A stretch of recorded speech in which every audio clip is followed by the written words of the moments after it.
Hey, welcome back to the episode of podcast. I'm your host, Juan, and as always, my co-host here with me. Hey, Trip. Hey, dude. What's up? But not much. What's up with you, bud?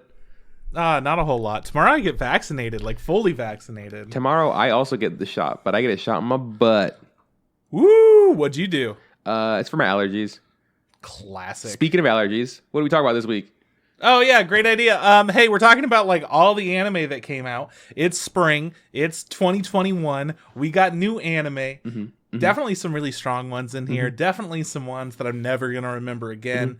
I already having trouble remembering, honestly. So I'm excited to talk about them. Yeah. Just for you guys out there, perfect segue. Allergies, spring anime, boom, suck it. We're on it. Yeah, some of my notes are just like, I don't remember what happened in this anime. And I go, it's like, I hope Trip can help me out here. One of my notes is just a shrug emoji. God. It's just a shrug emoji. It's like, I don't remember this one. Now, here's the thing. I have some of those too. Fun. Hopefully, let's see if they match up. It'd be so funny. It's like, oh, dude, you forgot too. That's really great. This should be probably what's gonna happen, and then it's gonna be all I got. All right, well, time to go on to my anime list and just see what it's all about. I'm gonna open up a web browser just for that. Yeah. You be the one in charge of looking it up. Yeah. When we both go. I don't remember this one. I go, okay, let's Google it real quick. I'll let you handle that big goog. Okay, but man. Yeah, there's lots of exciting things. Some that I wasn't expecting at all. Others that I was, but I didn't expect to be this good. You know. It's a good season. I'm watching a lot. Well, to be honest, the ones that I am watching, there's some sequels that we're not talking about. Right. I don't want to talk about My Hero Academia. Are you fucking kidding me? It's season 5. If you're not watching it, you're not watching it. It is what it is. Yeah. But it's a great show, and you should probably watch it, I guess. A lot of hate towards it lately. I don't know if you've seen that. I haven't. But I did watch. I've only watched the one episode, and I watched it. Oh, no. Not about the new season. Just about My Hero lately. Why? It's become popular to hate on it because it's so popular. Yeah. Oh, interesting. It's hit that level, right? That threshold. It hit that level, yeah. It's the Nickelback effect. Best band in the world just gets so much fucking flack. I just don't get it. I hate the fact that people hate Nickelback so much when we all fucking damn well know it's the best goddamn band out there, okay? That's the truth. It is what it is. So Nickelback. So fucking My Hero's a new Nickelback. I haven't seen a lot of I feel like TikToks about it, about My Hero, but I feel like that's just the algorithm that they go, oh, this guy's a fucking weeb. Just throw all the My Hero shit his way. Yeah, I mean, pretty much whenever there's a new season of My Hero, I do feel like everywhere I go is flooded with My Hero stuff. But this season, I would say I haven't really been seeing a lot yet. I do know that I think they just started the last arc in the manga, and it's really fucking good. So maybe it is that people are just kind of also pissy that it's coming to an end. So there's they're gonna ruin it. They're not gonna stick to fuck you. They're doing fine. Okay, maybe. Yeah, who knows? Yeah, I'm excited for My Hero. What I was gonna say was I've only watched the one episode of the new season, and I watched it dubbed because I was watching it with my nephew, and he was just like, it's the first episode was the episode where they reintroduce everybody always, and he's just like, who's that? I was like, he'll be like, Shannon, they're telling us right now we've watched all these shows or whatever, and he goes, hey, that guy sounds different, and because I don't watch the dub all regularly, I'm like, I guess. Okay. And he goes, that guy also sounds different. And I go, do they sound different? And then someone spoke, and I was like, that guy does sound different. I was like, he kind of sounds horrible. What happened? So I don't know. COVID. Yeah, maybe that's what it is. But I don't know. I'm not gonna pay too much mind. I do plan on watching it dubbed and subbed. Subbed, yeah. But I was just watching it that one episode with him because it's something nice to do with my nephew. So okay. Yeah, well, there's a bunch more sequels other than that too, but we're not really talking about them this week. Even though we just want to do a little bit of My Hero talk. There's plenty of new shows to talk about. Yeah. So yeah, but other than a shit ton of anime and stuff, this last week I ended my work. Friday was my last day working at my property management job, and thank God I'm out. I'm already sleeping better. I'm having a better time just in general, I guess. Yeah. Like, it's a weird way to put it, but yeah, genuinely, whenever I would come home from work, it's even if it wasn't a bad day, even if it was just a chill day, there's like this certain kind of stress that I put on myself, because it is a very like social kind of job, and as somebody who enjoys being social with friends, even then I get tired. I am not that extroverted in general, so I've been the last few days just like taking it really slow and easy and not really doing anything that noteworthy, but I've been getting more energy back, so I'm finally able to take care of my fucking place. I've absolutely let it get all trashed up. So yeah, just doing a lot of cleaning and like exercising and trying to be healthier and better and get into a good mindset so I could start putting more focus on a better career path for me. That's what's up, man. Yeah, so just productive, healthy things, nothing super special, but already noticing that, my mental state, I'm definitely feeling better. I'm definitely processing things in more positive ways. Yesterday was Big Gamer Day. I guess 2 days ago, whenever you're watching, listening. Yesterday was Big Gamer Day. It was 420. So the internet was covered in that. 420 blaze it. And I called my sister because, she's been going through rehab and has been sober for 11 fucking months. And I called her. I was like, hey, man, just calling to let you know, if you're having a hard time or anything, you can call me today. And she's like, what?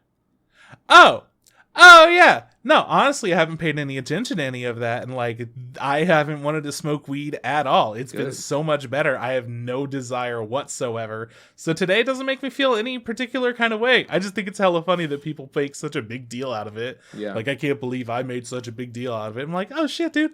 This is great. This is the kind of shit that I want to hear. Yeah. That's the right mentality. So. Yeah, my younger brother does, smoke marijuana or whatever. And, he was telling me, it's like, yeah, dude, what are you gonna do today? He's like, well, I'm gonna smoke. It's like, but I smoke every day, so what's the big deal? It's just like, we're just gonna smoke a little bit harder, because of the cell. It's like, oh, that's stupid. Yeah, but I think it's funny that you call it Big Gamer Day. Well, I saw some other people that were all playing stuff on Twitch, and everyone's doing like, 420 shit, and it's just hella funny because Twitch, being primarily, it used to be a video game platform. Now you have so many different things that you should expect to see on there, but it was just really funny to see people just like, everyone's having 420 streams. It became the gamer thing on Twitch. It was hella weird, just to see that subtle change, but yeah, it's subtle. Yeah. Anyways, that's pretty much all the fundamental parts of my week that have been happening. Yeah, in my life. Yeah. I haven't been feeling any kind of way about work, which is bizarre. Like after leaving, I'm not sad that I left. I'm not going to miss any of the people that were there. Because I'll still keep in contact with them. And in general, it was just like our work personas, which isn't my favorite part of myself by any means. Dude, I feel that. I absolutely, since I've been working at the restaurant, you got to put on this level of like pep and like prim and be happy for the customer and stuff. And, you talk, just like you talk to people all day. I talk to people. I also agree though. After working at, I think 2-3 weeks, I was like, yeah, I don't want to do this. Thank God you're in animation. I was like, God, I was like, this is good. This is good for me. This reminds me of why I want to do something different because I can't do this forever. And nothing against people who have that in them that can deal with that kind of stuff. But there shouldn't be. There's just different kinds of people out there that enjoy different things, and not for me. Yeah. I don't want to have to hassle people's food and be super polite and stuff because sometimes I don't want to be nice. Sometimes I want to be like. Hey, sir, fuck your tacos. But I can't say that. Yeah. But I want to say that. Only to the jerks. Because, in general, one of the things about the podcast is it started as just, a hobby. You hit me up. And then we were like, all right, fuck it. Let's do this.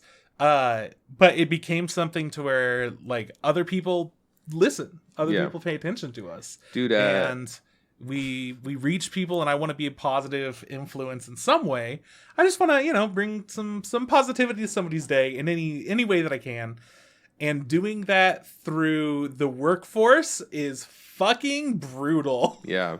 So it's fucking update. Ranch bitch has not returned. I think she's dead. Peace out, Ranch bitch. Oh god, I hate her so much. Anyone that's not aware of Ranch bitch, essentially she wanted ranch from Juan's shop. We didn't have it. There was no ranch, and she was like, "Fuck you, I know there is." Turns out that she was right. There was ranch, but it was bad ranch, so they decided not to serve it. Yeah, and not bad like spoiled, bad like it just no, like it didn't taste good. It wasn't right. It was missing an ingredient. It wasn't the right recipe. And she was so mad, and she's just, oh god, I've never been talked to that poorly over ranch. I was like, if I ever see that bitch again, I will never give her ranch. I don't care what it is. I could have ranch in my hand, like handfuls of ranch, and she's gonna be like, "Can I get a ranch?" I'm gonna be like, "No, we don't have ranch." I've decided. I'm just at the stance. Like, we don't have it.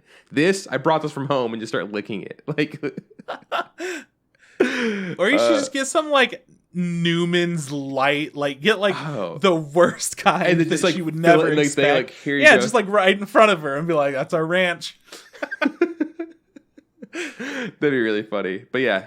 Ranch bitch not been around, which is fine. I mean, I don't care. Good to hear. Yeah, more positivity, right? Bring it. Yeah, that's funny. Like you like, let's bring positivity. It's like, cool, dude. My positivity is letting you know that this person I had a bad encounter with has not returned. I have not seen her face, and I'm super excited, and I hope I never see her again. Oh god, I love that. Yeah. Well, I'm very happy for you. Thanks, dude. Mad pre. But yeah, it's been weird not feeling any kind of way about leaving work other than just.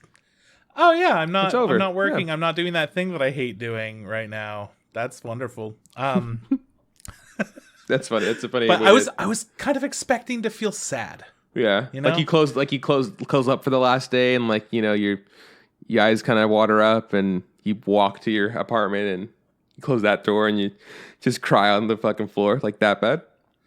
No, not like that bad. Oh, okay. But like when I left Starbucks, pretty much everyone was a homie. I liked everyone that I worked with. It was a great time. It was just time for me to leave because I hated that fucking job. Yeah. But man, I loved everyone there. So it was a very like mixed thing leaving that job compared to this one where I feel nearly nothing. Yeah. Other than just relief. Like none of the emotions that I expected to come along with it compared to my last experience, right? For sure. And other people's experiences leaving this job, but I don't know. Maybe it'll hit you in a week. Like in a week, it just all hits you at once. And you go all the emotions. You go, yeah. I don't know. It could also be because the pandemic. It's kind of a weird time to quit, and I haven't like interacted with people in the same way in over a year. You also still live in the place that you worked. Like you didn't leave, and like there's a lot of weird things that come along with me quitting this job. But overall, weird, positive things for sure. Yeah. And let's see. Other than that, I have been vibing and watching stuff. I watched Nobody. You remember that little movie that was advertised? Yeah, Robert Kirkman. I right? Robert Cook? What? Isn't that you talking about Nobody? Invincible again? No. Hold on. What's his name? Bob Odenkirk. Bob Odenkirk. Yeah, didn't I tell you I watched that? Yeah, not on the podcast. It wasn't out by the time that it came out. Okay, I watched that. Yeah. Yeah, good. Me too. Cool. Okay, cool. All right, good talk. But no, it was fun. It was like John Wick without the universe. Mm-hmm. I think the best part of that was him. That actor. Besides that, it wasn't like it's not like a must watch. I still enjoyed it. It did have one thing I'm never really big fan of. It's like this weird trope. The multiracial gang, like that, just the one that like ends up on the bus that he just beats up. I was like, that would never happen. Like, what is this? Like, there's this like hardened Russian guy with like a very street black guy and like a normal white dude's like, what? I was like, this doesn't make any sense. I thought they were all just part of the Russian dude's posse. I didn't think it was a gang thing. No. What I'm saying is, I mean, a group of hoodlums that are put together that are diverse in race is what I'm saying. Like that is very unrealistic in the real world. I feel like that is something that you see on like 90s television where it's like, get over here, we're gonna cut you, and it's just like a black guy, a Latino, a white dude, and like two Asian dudes. It's like that's not what it really looks like. Those guys don't collect like that. and then harass, a random woman on the street or whatever. So it's like, when that happened, it's like, I don't like that. Also, fucking Doc Brown was in it. I didn't know he was going to be in it. That really took me by surprise. Yeah, Christopher Lloyd doing big things. Yeah, and I did think RZA was just a voice in his head for a very long time until the brother that actually showed up was like, oh, okay. I thought he was crazy, but he wasn't. Yeah, whatever. It was fun. Yeah. That's my review of it. It was very violent and it was fun. For sure. Yeah, I agree. I think I'm probably going to forget about it, except for the tracheotomy. Yeah, with the straw, that was pretty brutal. Uh-huh. Yeah. Because that's like that scene in Anaconda. With the like black bee or whatever. Oh shit! Yeah, I totally forgot about that. That was gross. That took me straight back to that immediately. I was like, I haven't seen this in a movie in so long. I'm okay. I don't need to see it more. Did he swallow a black bee? Is what happened? Yeah, he was underwater and like this bug went into his mouth when he was trying to get away from the anaconda, and then they had to give him a tracheotomy. Did they put like a cup on it like to get the bug from moving or something like that? I want to rewatch that scene. Ice Cube's in that movie. That's a funny movie. Yeah. There's somebody else in that movie. There's a woman in that movie that I think Jennifer Lopez. I don't remember who. Maybe? I don't remember. There were a few big actors in that. The whole thing was weird. Anyways. Yeah, I watched Nobody, and that was a chill time. I also watched Flight Attendant, which is an HBO show that I liked. I wasn't sure what it was about at all. I hadn't looked anything up about it. I just kept seeing it popping up, and then my coworker said she watched it, so I wanted to check it out too. Is that one with Kaylee Cuoco, the chick from Big Bang Theory? The Big Bang Theory chick, I added that to my list. I think I want to watch that too. What do you think about it? You know anything about it? No, I just know she's a flight attendant. I think that's it. All right. I won't tell you much, but I could tell you that about like 15, 20 minutes into the first episode, you'll kind of figure out what the plot of the show is, and it gets a lot more interesting, other than her just being like a party animal flight attendant chick that's just like waking up, getting drunk, getting even more drunk, then going to work, then getting drunk at work, getting drunk after work, hooking up with somebody, and then starting her next day. That's pretty much her personality at the start of the show. And then by the end of it, it's a whole different fucking show, man. It's fun, but kind of stupid. Like, I had a good time watching it, but honestly, like... You gonna finish it? It was a little ridiculous. It's over. Yeah. Oh, it's done. You watched all of it? Yeah, it's only like 8 episodes. It's not dope. too bad. Quick on the Anaconda update. Yes, Jennifer Lopez, Ice Cube, and here's a couple other ones for you. Owen Wilson's in that movie. Yep, okay. So is Danny Trejo. Yep, that makes sense. Cool. I remember Danny Trejo, actually, yeah. Just in case you were wondering. And there was, who was the, like, rough guy that was there? The big bad. I think is this guy named John Voight. Yeah, John Voight. John Voight, of course. Yes, that's his name. That's Angelina Jolie's dad. Is it? Uh-huh. Wow, what a babe. Him, not her. I'm pretty sure. I don't know. Yeah. Fuck it. Whatever. Yeah, so you're going to have a pretty good time with Flight Attendant. I enjoyed it. I liked it a lot. Can't wait to watch more. Watch some more BoJack. We're on season 3 right now. It's good. We watched the underwater episode. Oh, it's one of my favorites. We're somewhere around there. We're a little bit after that. Yeah, that one's a great one. That's a good episode. Yeah. I don't remember what the big moment in season 3 is. Like season 1, you have Herb. Season 2, you have New Mexico. Season 3, BoJack. I can't remember what season 3 is. It's not what's her face, I think that's season 4. It might be 3, but she hasn't really been around. Oh, okay. She was around for a bit and then leaves. So that might be 4. Okay. I don't know. It's just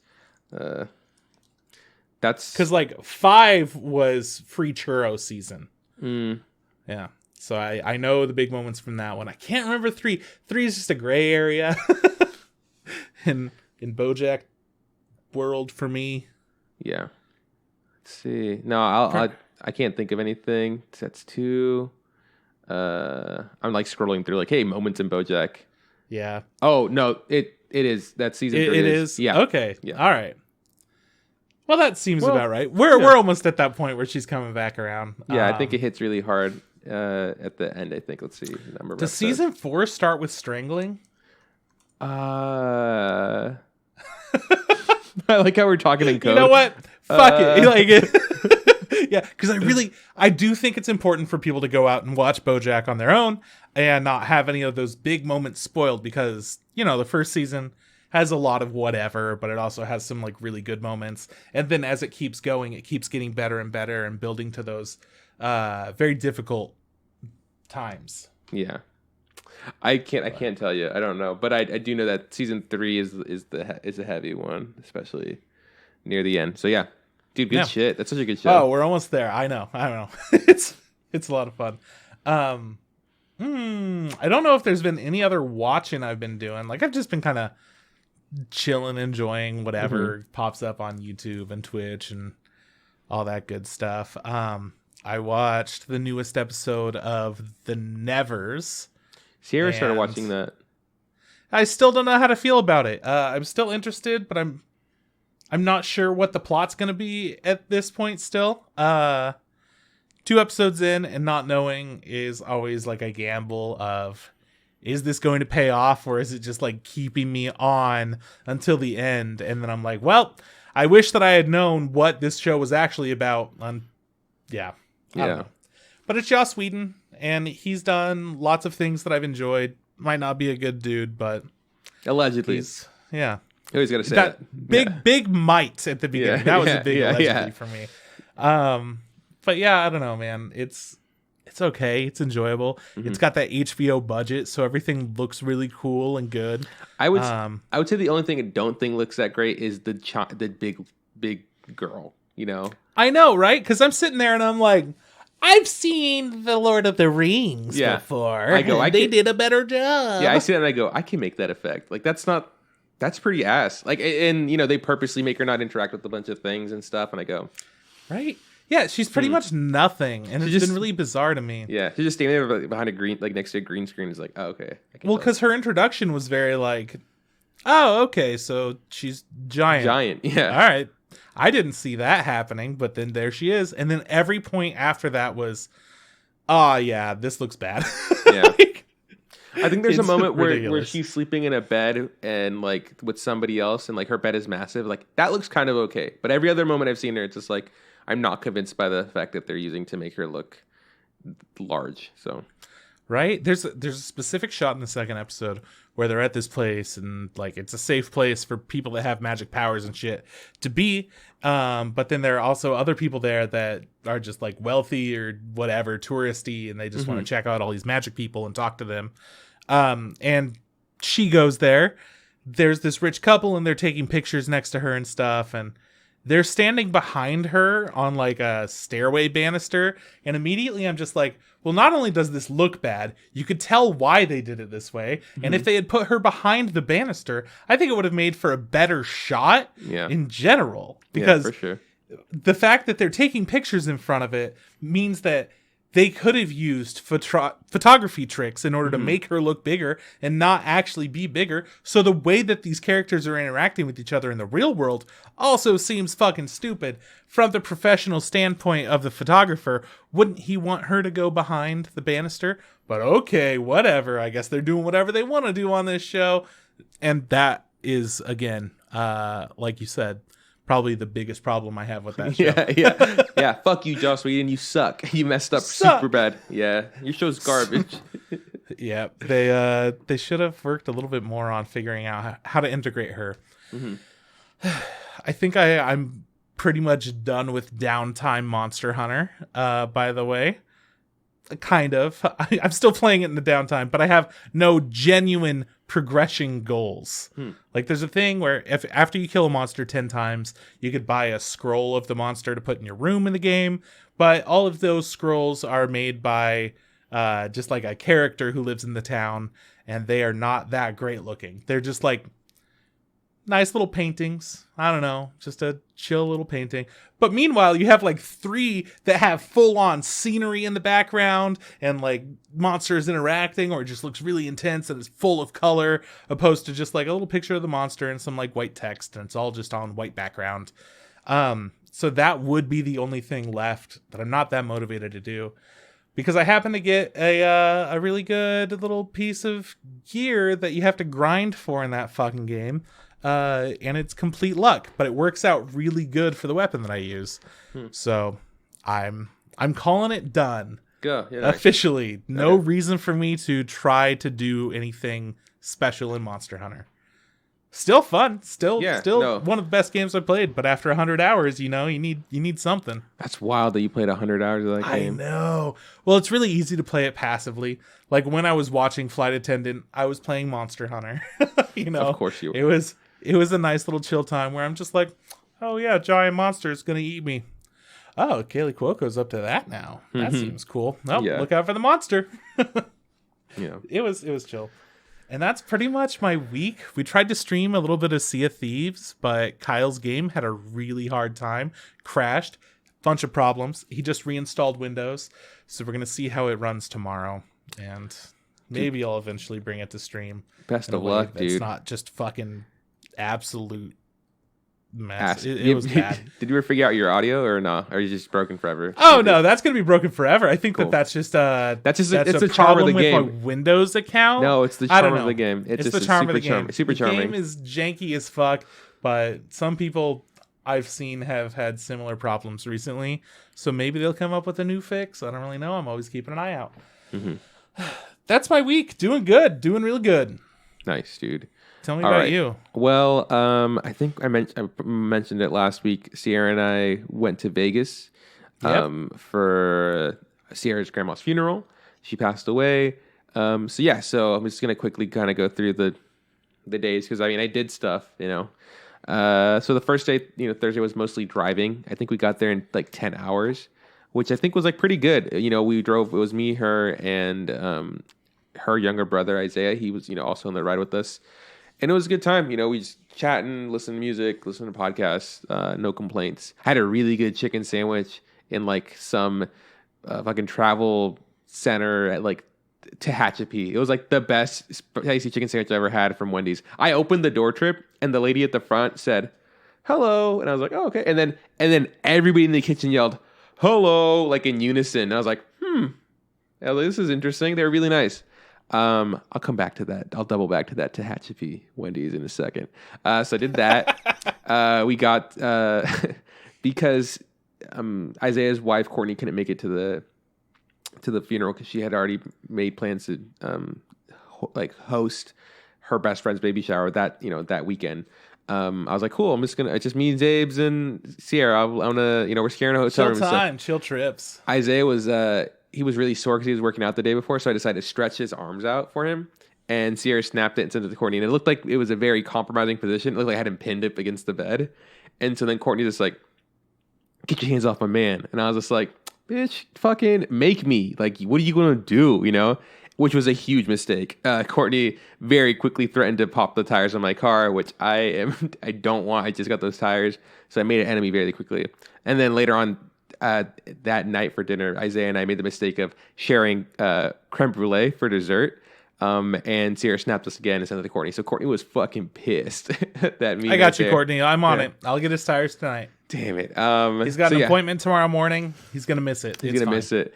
Friday, we went to the Heart Attack Grill, which was one of the only things that Sierra and actually both Isaiah wanted to go to. Like Sierra told me she wanted to go before we left. And then on the ride there, I was like, "Hey, Isaiah, is there anything you want to do there?" And he's like, "Oh, I really want to check out the Heart Attack Grill." I was like, "Well, I guess we're doing it." It's a grill in Vegas, and like they promote just having super unhealthy food. If you weigh over 350 pounds, you can eat there for free. They have nothing. They have nothing green on their burgers. Like it's like their burger is just every patty's half a pound. Why would somebody really want to go there? For the what's it called, what is it? Not the nostalgia. It's for the gimmick. The spectacle, right? Because all your waitresses are dressed up like sexy nurses. You dress up in like a not nightgown. Yeah, it's a hospital gown. They dress with a hospital gown, and if you can't finish whatever you order, if you can't finish your meal, you get spanked by a leather paddle, which I didn't know until we got there. And I swear I heard the lady say like, "Oh yeah, if you don't finish your meal, you get spanked if you want." So when we were talking to our actual waitress, she was like, I was like, hey, that whole spanking thing, that's like if an optional thing. She's like, no, if you do not finish your meal, we will spank you. And I was like, oh, okay. And I ordered like a hot dog that's like over a foot long. It's like, I was like, okay, I can eat this. And then when we heard someone get spanked from across the room, it was terrifying. Like, it was so hard that I was like, I had to laser focus on eating all of this. Everybody at our table finished what they were eating. Sierra's younger sister was super terrified. She like started tearing up. She's like, I don't know if I can finish it. No one could spank. Isaiah he had the hardest time. He almost didn't finish. Like, he was like a bite away, and he's like, I can't do it. And he hid his patty, like his food under napkins. Like, oh man, it's like, you got to do it, man. Sierra fucking took a shot. Like, she bought like a novelty shot that comes in like a big pill bottle. It's like 3 shots tequila. And Sierra's like, fuck it, I'm gonna do it. So she just took the whole thing, and then after, I don't know, a few minutes, proceeded to vomit. She got sick. I was like, oh, nice, that's my girl. So she went to the corner and like puked in a bucket or whatever. But the waitress comes around. She goes like, oh my god, like, is she okay? And I'm like, she's absolutely fine. Like, she did this to herself. And she's like, is it the food? I was like, no, it's for sure the alcohol she just ingested, in less than a minute. I wish you had posted that on her. No, I wasn't going to. I didn't want to. That would have told a full story that I really needed. I'm glad that it's on the podcast. Yeah, it's on the pod forever. Yeah, if you're on the pod, you hear it. But I didn't put it on Instagram. It's puking's gross. I was like, I don't want people seeing only her. Go out to the real ones. Yeah. So she vomited, and then like she came back down, and she felt a lot. She's like, I feel a lot better she ordered a margarita, was eating her burger, finished it, then also had the shots, and I was like, and she was like sitting there, like, she goes, I am drunk. Like, she just instantly all hit her, and I was like, and so she puked, and then she got it out, and she's like, I feel great. My stomach doesn't hurt anymore. I'm not like super full, and I'm not drunk anymore. I was like, dude, congratulations, you fucking did it. You did it. Speed run being drunk, I guess. Yeah. So it was. I will say it was like I had a good time because of like the people I was with and the whole stuff, but the food isn't amazing, and like I wouldn't go there again to because first of all, I already did it. I already did the thing, the whole gimmick thing, and the food's not good enough for me to like, oh yeah, I'm willing to risk that spanking again. But it was fine. Like, it's a fun time if like you're in Vegas and you got nothing to do, hit it up. What the fuck does that mean? You're in Las Vegas. There's everything to do. What's what I'm saying? Like, if you're in Vegas, it's like, oh, we want to do this thing. Go for it. You're in Vegas. Like, why not? But I'm not saying it's not like at the top of the list. Like, you have to do the heart attack. Like, it's not nowhere near the top of my list of things you have to do. That night we went to the house and we played Risk. And your boy won. I fucking nailed it. Victory. How long did it take? I don't know. A few hours, because like we started playing and then we had to stop for dinner. We had dinner and then we played some more. So it was just kind of, I don't know, a passive thing. I've only ever played Risk on my phone and never with other people. So I was like, let's see how this works. You've never played Risk with other people? Not with other people, dude. Yeah. Well, shoot. I never owned it. So yeah, it was fun. I had to learn like the rules because like the phone does a lot of the work for you. It's like, oh, you're trying to do stuff. So like learning the actual like rules, I was like, oh, that's what this is. That makes sense. In my phone, I just kind of hit the button and it kind of played itself. And I always played CPUs, I used to play other people, but they would like send their turn and like it could take hours or days for them to do their turn. Right, yeah. So that was fun. Saturday was actually the day for the funeral service. It was like Hawaiian themed because I saw some Sierra's grandma like, loved visiting, and she even lived in Hawaii for a bit when her like husband was in the military base. Also, Elvis was also a huge theme because she loved Elvis. So she had like an Elvis impersonator perform. Like he sang when they were like putting her casket down into like the ground. Not during the funeral service, but like that part. And then later in the reception, he also performed some songs, which I think is like super cool because like Sierra's grandma, like I said, huge fan of Elvis. And, I think as she had gotten older, she had kind of said like, oh, when I pass away, I want my funeral to look like this and this. So she had a list of things she wanted. But one thing she was very adamant about was like, there has to be an Elvis impersonator and he has to perform these songs. And he can't be fat Elvis. He has to be skinny Elvis, like Elvis from before he got fat and moved to Vegas, because that's our favorite Elvis. And so they found the skinniest Elvis they got, and dude, he was really good. Like I thought his impersonations was great, and then like he sang fairly well. I was like, dude, nice. So it was a lot of fun to see like that. Besides it being a sad event. But you got to celebrate her life. Yeah, exactly. People took it in stride. There was like crying, especially like from Sierra's aunts and uncles and like dad, who like had to, had to talk or whatever. It was hard for them to get choked up and stuff. But at the end of the day, they also made it very clear, like, hey, we're here to celebrate her and have a good time and like just kind of be happy. So that's what everyone did. Her uncle, he has a really funny voice. Uncle Robert, I love the way he speaks. He kind of sounds like a cartoon character. So I like to talk to him just so I can hear him say stuff. So him going up there and speaking was just like a treat. I was like, oh my God, I can't wait for him to hear him say stuff.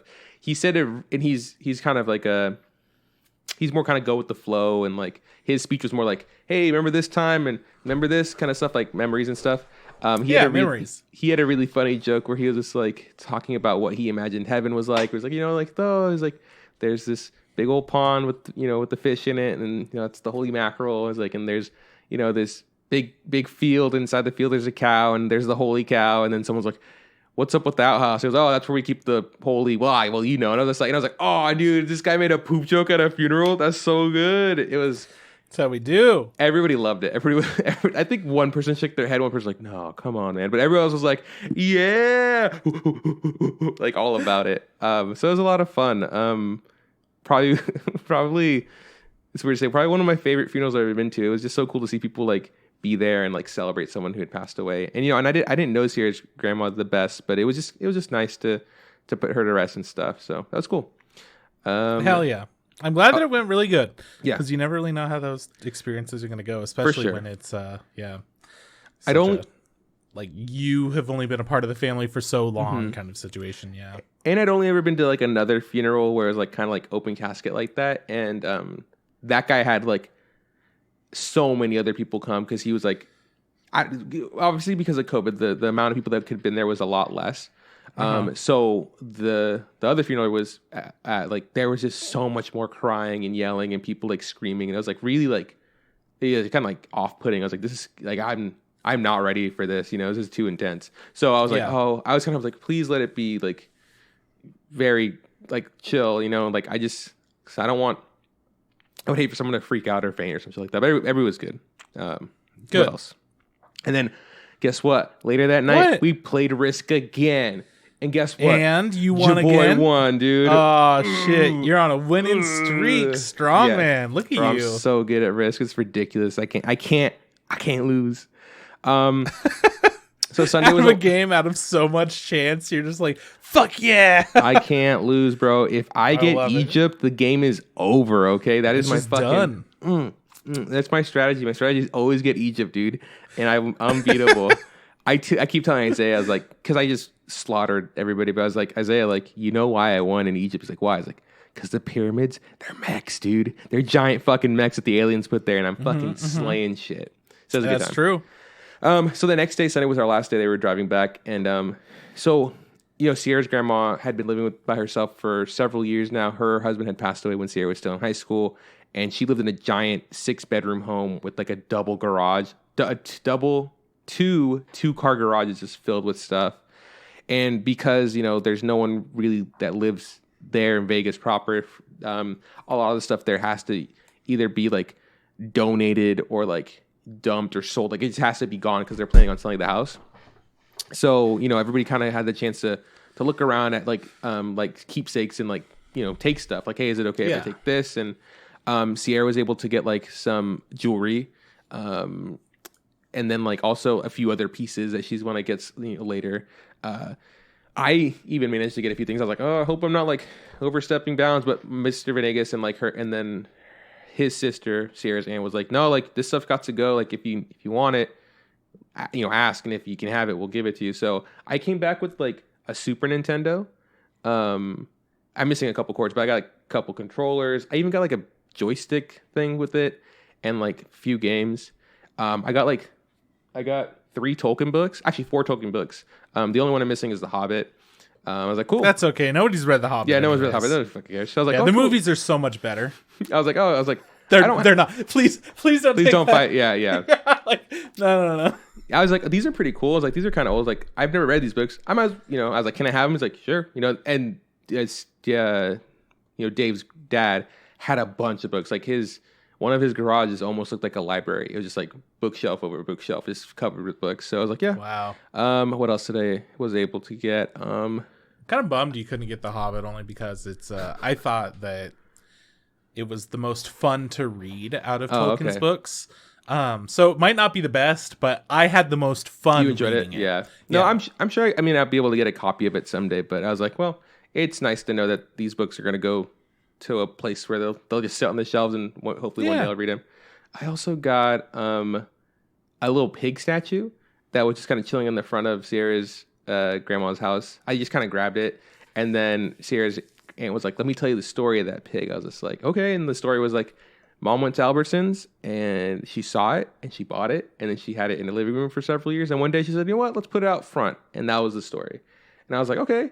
And she's like, "I think you'll give it a good home." I was like, "Yeah, for sure." Like, my family's like comes from family butchers, and my dad had pigs in the front of his house before he left to Mexico, and like I just thought it'd be really cool.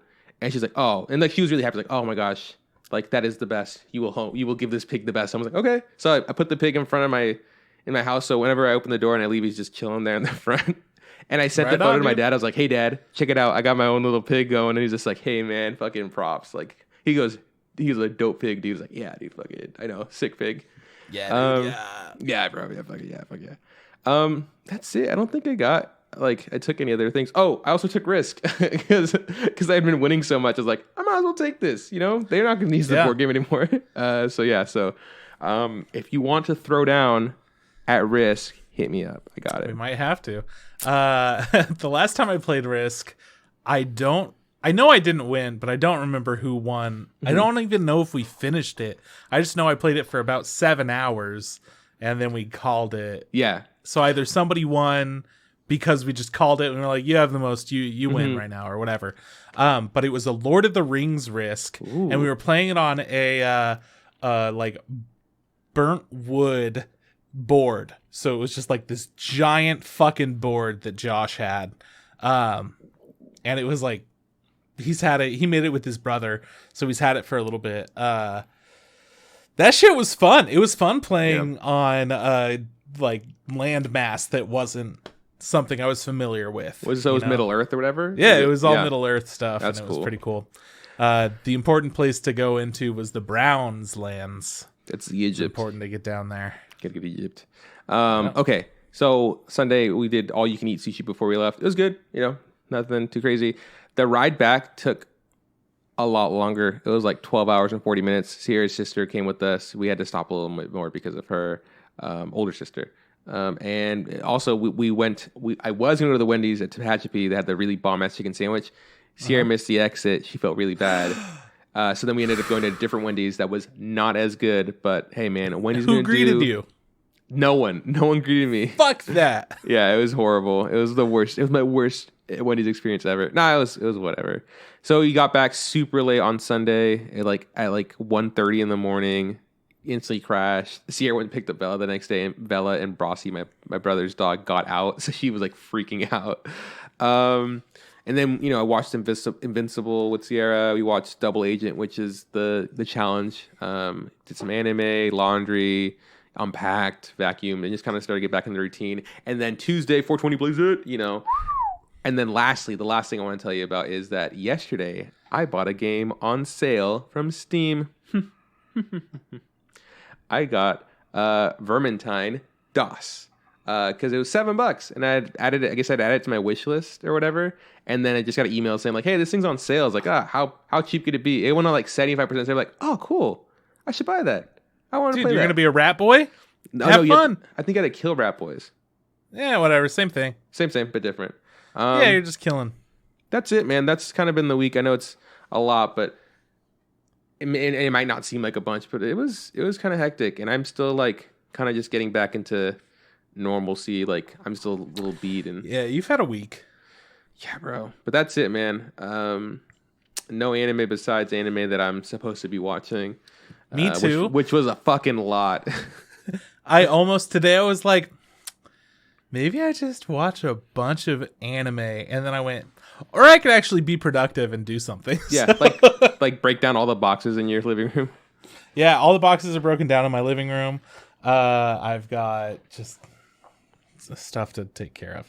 Anyways, I don't have any news. There's news that came out, but I don't want to talk about any of it because it's like not a lot of important stuff. However, big news for fans of Porter Robinson or Shelter. I encourage everyone to go and look up the music video for Shelter if you haven't seen it. It's who was it made by? Shaft? Matt? I don't fucking know. Isn't it A1? A1 Pictures. That sounds right.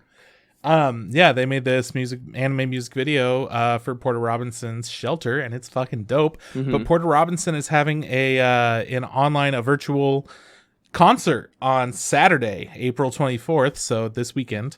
And it's featuring, of course, Porter Robinson, Bauer, Boys Noise, End of the World, Imanu, B2B, Bunshin, James Ivy, Caro Benito, Lax City, Masakatsu Takagi, No Rome, Rez, Salute, Surf, Swarty, Wave Racer, and Yvette Young. And I'm pretty excited about some of them. Right. I'm a really big fan of, in particular, Yvette Young and Caro Benito.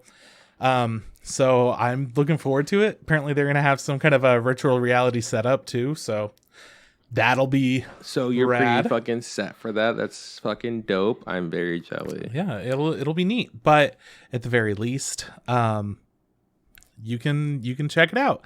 It's going to be online. With my lame non-virtual reality eyes, I have a piece of news. I mean, I know maybe you're trying to get this going, but the one piece of news I want to talk about was the director for Naruto Shippuden passed away. I don't know if you saw that.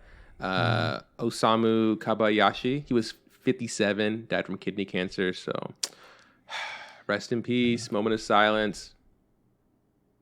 All right.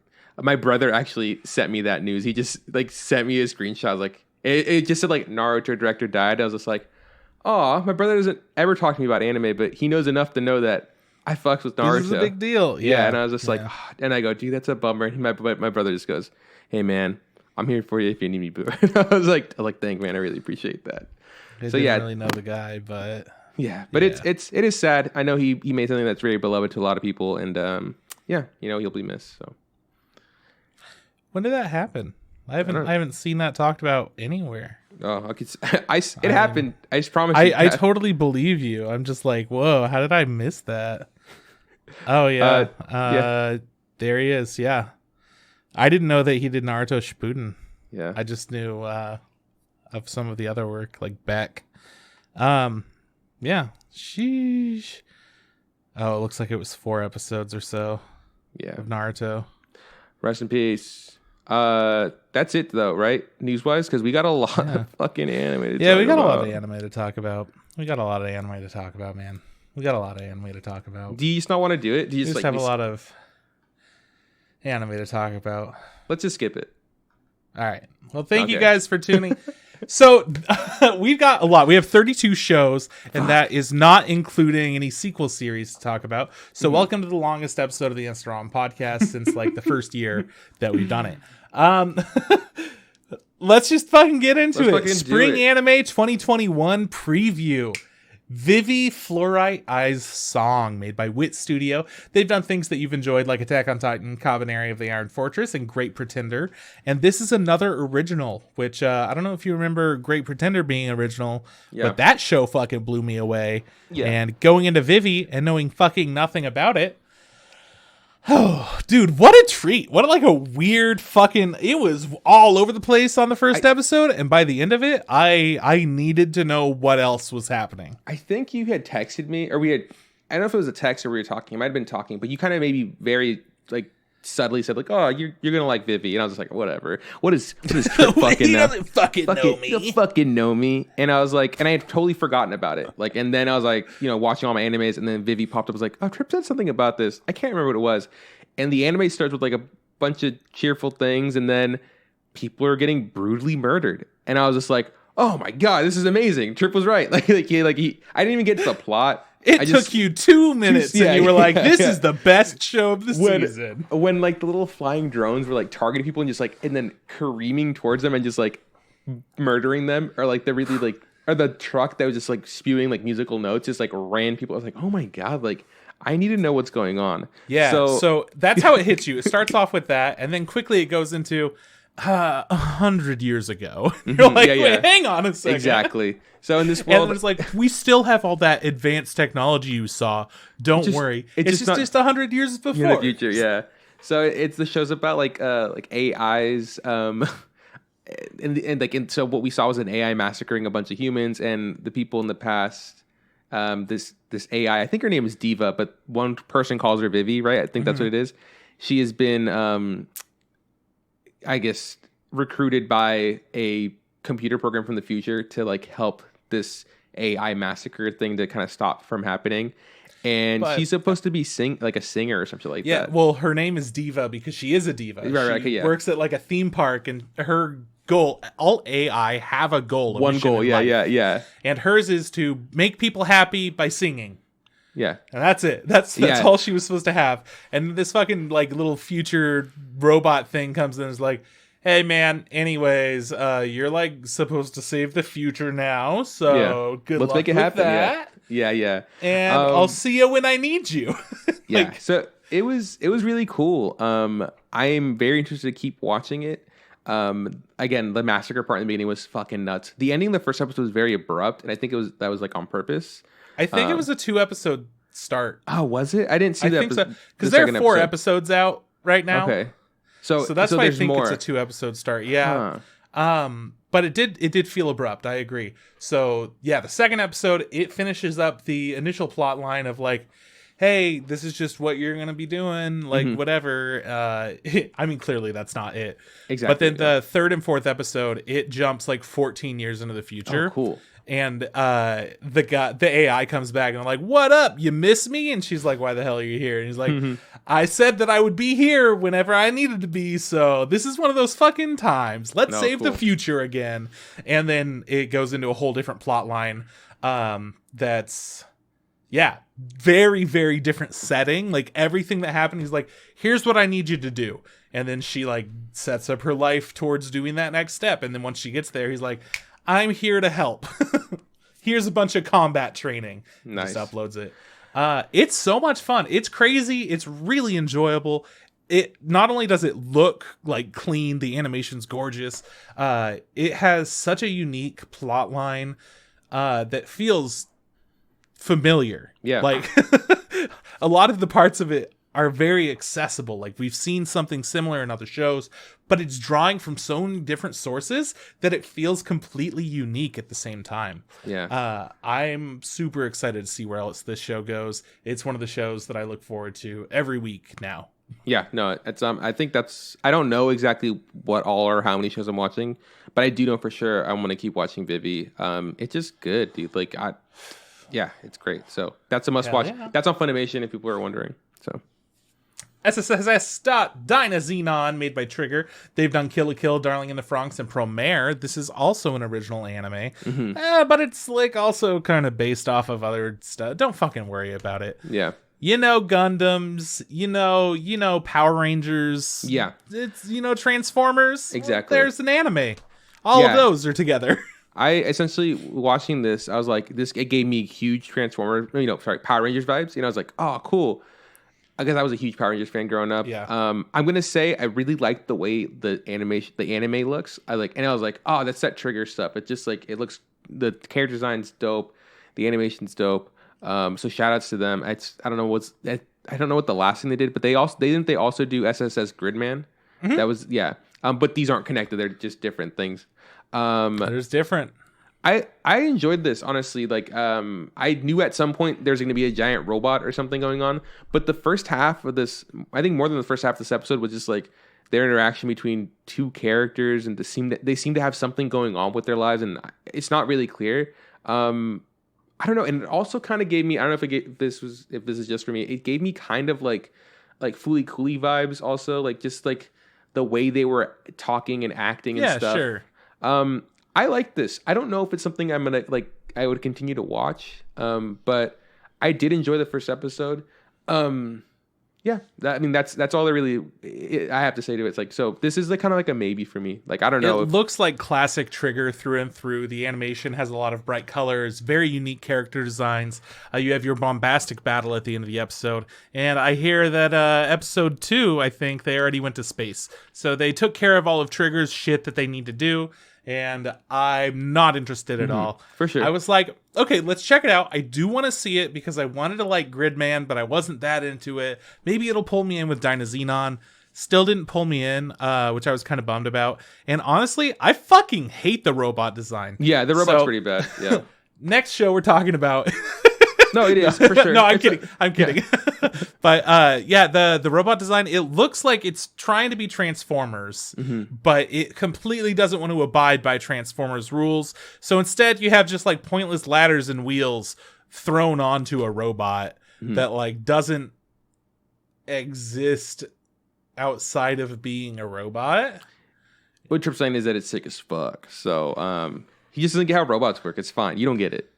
It just feels like very much the Transformers of anime. Yeah, no, for sure. Yeah, at least that. The robot supports that. So, next up, Mars Red. This is made by Signal.MD. They've made Out of the Beginning, Birthday Wonderland, Recovery of an MMO Junkie, and this was based on something. Don't know what it is. We get a few of those each season. This is one of those. And the whole time that I was watching this with Kyle, we kept asking ourselves, now, is this about vampires? I don't know. It might be. I just can't tell if it's about vampires, as it kept going on, and these characters never outright said anything about being a vampire until they did.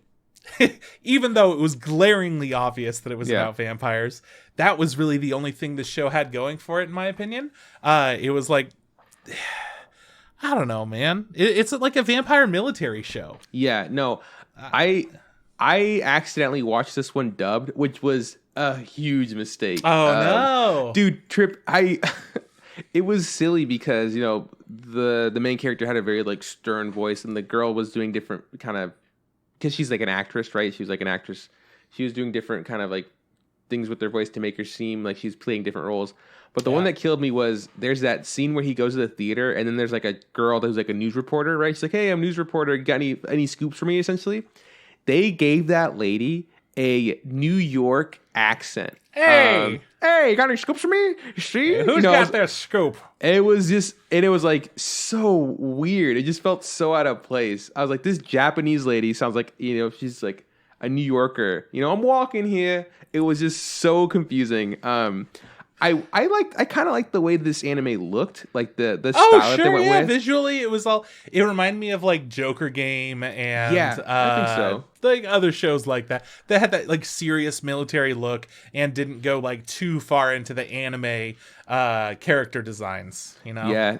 So it was that. I think I don't know. Maybe in English they dropped the word vampire sooner than they did in the Japanese one, because I very quickly they said vampire or something. I was like, oh, okay, they're vampires.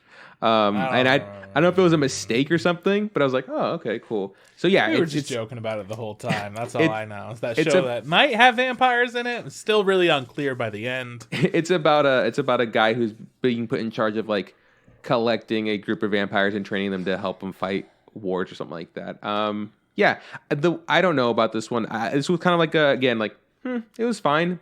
Might not watch it though. I had zero interest in this. It just didn't hit on any notes for me. But I think that's also because it's the beginning of watching these shows. How I'm telling you guys about them is the order that I watched them in personally. And at that point, nothing had blown me away. Nothing had been that bad yet. It was just like a nah. Just a hard nah. There's something else out there that I'll enjoy. Like Burning Kabaddi by TMS Entertainment, who made Dr. Stone, ReLIFE, and Orange. This is based off of a manga. Now, this show is a show that I think we could all get behind. It's perfect. Okay, there's nothing quite like touching your bros. I want to say that I watched this show. Since I watched it in a different order, this is a show, and then I watched it after the the gymnastics anime, which we'll get into later. Oh yeah. So I watched the gymnastics anime, and then I watched this one. Ooh, you had and a I was rough just like, hour. And I was like, what is going on? And it's about a sport called Kabaddi, and I was just like, oh, okay, cool. And they made up a sport for this anime. You know, that's not the first time we've seen this. Fucking look at Attack on Titan or whatever. What's it called? That's what it's called. Now I forget. Keijo. Right? I was like, oh, cool. 5 exclamation points. I was like, cool. They made a dumb sport for this anime. Okay, whatever. And then I was like, Kabaddi's a thing, my guy. I was like, hold on, I'm gonna look this up real quick. And then I fell down a rabbit hole. So it took me more than an hour to get through this. I fell down a rabbit hole of like finding out what Kabaddi was, and then watching watching matches, and they're all like being like announced in like, you know, Arabic or like some other foreign language that I don't speak. And I was like, this shit is fucking wild. Like, this is insane. And I watched a video to explain what the rules were and how it's played, and then I watched, you know, a video of actual matches. And so then I was like, okay, cool, I'm excited for this anime. And then I watched this anime, I was like, oh man, it sucks because the actual sport is so much more entertaining than this dumb anime. That's how it goes a lot of the time. That doesn't look good at all. When the intro started, like it was showing all the character designs, I was like, oh, it looks very reminiscent of how to draw anime, you know? Sure, yeah. If you got like a manga artist handbook or whatever. And I was and I had a hard time kind of pinpointing who the main character was. I thought it was gonna be the character with like the brown hair and the dark hair, like the dark bags in his eyes and like the beauty mark that like went all evil with a sec. I haven't watched more than the first episode, but then why not? Because it's not good. And then the episode starts like, and it's talking about like this golden soccer player who's playing this Kabaddi sport, and I was just like, oh, I was like, this main character? I don't like him. Yeah, he's kind of an asshole. Oh, okay, cool. And he's a horrible streamer. I just ask me anything. He's wearing a stupid mask. So this is a sports anime about a very odd sport. It's hard to explain. You go watch a video about how it's played if you really want to know. It's all about touching each other, and that's it. It's like tag, essentially. Yeah. It's like battle tag. It's like the lamest version of the cool parkour tag game. It's battle tag meets dodgeball, because it's like if you get someone out, someone on your team comes back in. There's a point system. It's wild. All that being said, this anime is for sure not good. I was telling Sierra, like, hey, there's this weird show called like Burning Kabaddi. It kind of gives me Be the Naked vibes. Or we know we're talking about the sumo wrestling vibes. I was like, you might like that show. When I say that, I think it's a bad show, but you might like it. It's just like, okay, cool, good to know. It's a bad show. Yeah. There was something else that I watched, and I was like, oh, I think Sierra might like this, but I don't know if her taste has evolved or changed yet, so I don't want to recommend it. So I didn't. I don't know what it was. All right, next show. Those Snow White Notes, made by Shin-Ei Animation. They've done Teasing Master Takagi-san, Sweetness and Lightning, The Eighth Sun. Are you kidding me? Mm-hmm. And this is based off of a manga. And let me tell you, after watching those 4 shows and having 3 that I didn't really feel anything about, I didn't know if I was just in like a rut. We got to this one, and clearly it's something different. Those Snow White Notes, like that name immediately is like, this is going to be some fucking pretentious bullshit, probably. It's going to be some kind of like a romance thing. Well, it turns out that it's about shamisen players and a little like after school shamisen club in a way. Our main character, he has lost his emotions when he plays music. Like that's what he's trying to find, what he's trying to get back. Because his grandfather used to be a shamisen player, and he was one of the best, if not the best, that ever lived. Is pretty much what we're being told. The vibe, yeah, for sure. And I was like, I don't really know. I like it a lot. I like the music a lot. I don't know if I'm gonna feel it. I watched the second episode, and let me tell you, I am 100% in. I really like this show. The music's fucking amazing. You could tell how much they care about making it sound good and look good, and not being like, oh, that was the most amazing song ever, and like I hate when sucked. they do that. Instead, it was just like, yeah, you can't play the most amazing song ever because my grandpa played that and he's dead. Yeah. We're never ever going to hear that again. And then we hear them playing, and everyone's like, "Holy shit, these people are so talented!" I'm sitting here like, yeah.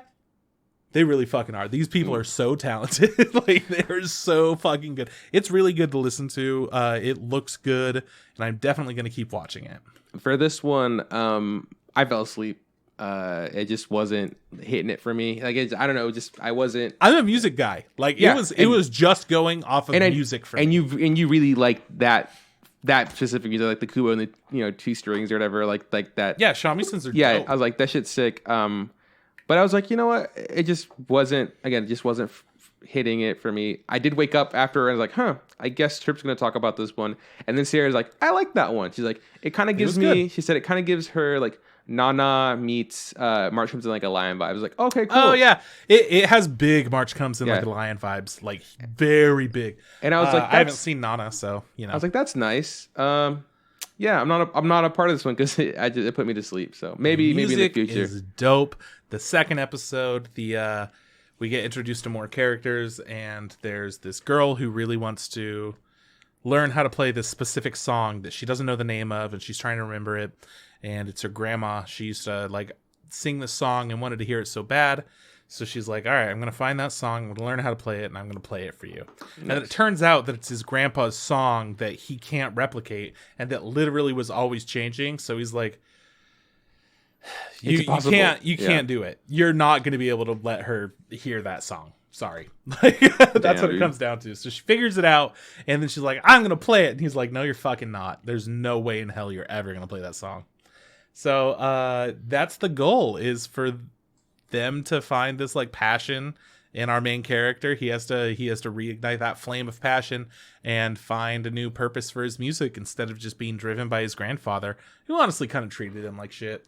It looks pretty good. It's got that like more like, I don't know, like adult look to it. It's not very cartoony. Like it looks more realistic, I guess. So yeah, it was fun with, of course, some like classic anime cartoony-ish. It's good. It's good. Like the ending of the first episode was like a SWAT team knocking on the door. I go, that's a weird way to end it.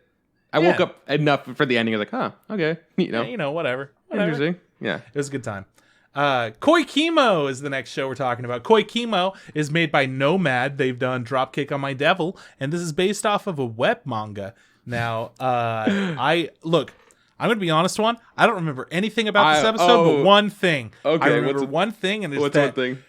I don't know who let them record their audio. But holy shit, they all sounded like they were in tin cans the entire episode. It was like, what the fuck's going on? Because it had to be a COVID thing. There's no way that they could get away with that if they were recording in a studio. I think I noticed that too the first time I heard it, and then I was like, oh, my brain got used to it, but it does sound bad. That's like the only thing I remember. Here's the notes I had for this. I remember more. It's coming back to me. This show sucks. Yeah, I was like, this is my notes. My notes is scumbag brother harasses high school student. I was like, huge pass. So this show's about a salary man who's a womanizer who gets saved by this high school girl because he's like gonna pass out and fall down the stairs. She saves him, and it just so happens to be that this girl is friends with his sister, and she's in high school, and he's like in love with her and infatuated with her. So he just spends the entire episode harassing her, sending her gifts, and she's just like reluctantly deals with it. It's just so unnecessary. Gross. It's uncomfortable. It doesn't make any sense. And I feel like I don't get. I don't like. Look, I hate yucking people's yum, but like, why would you like this? This is obviously not an okay thing to do. She's told him to leave her alone. And he's just like, but I love you. And in fact, it's like, you're fucking creepy, dude. You grown ass monster. This is all this. This season of anime is also a season of Sierra looking at anime because she was sitting there while I was watching a bunch of these. She's around, but kind of like looking over. And this is a season of her looking at animes and being like, oh, I can draw that. So that's how bad this shit looks. Sierra's just like, I can draw this garbage, you know? It's so fucking bad. It's ridiculous how bad this show is. I'm not watching it. If for whatever reason people want to watch this, it's more power to them. But I think this is horrible. Like, it's just a really bad concept for an anime. But it makes sense. It's a fucking web series, and those have the wildest fucking concepts all the time. There's like, so anyways, trash. Yeah, fuck it. Let's do something weird. Yeah.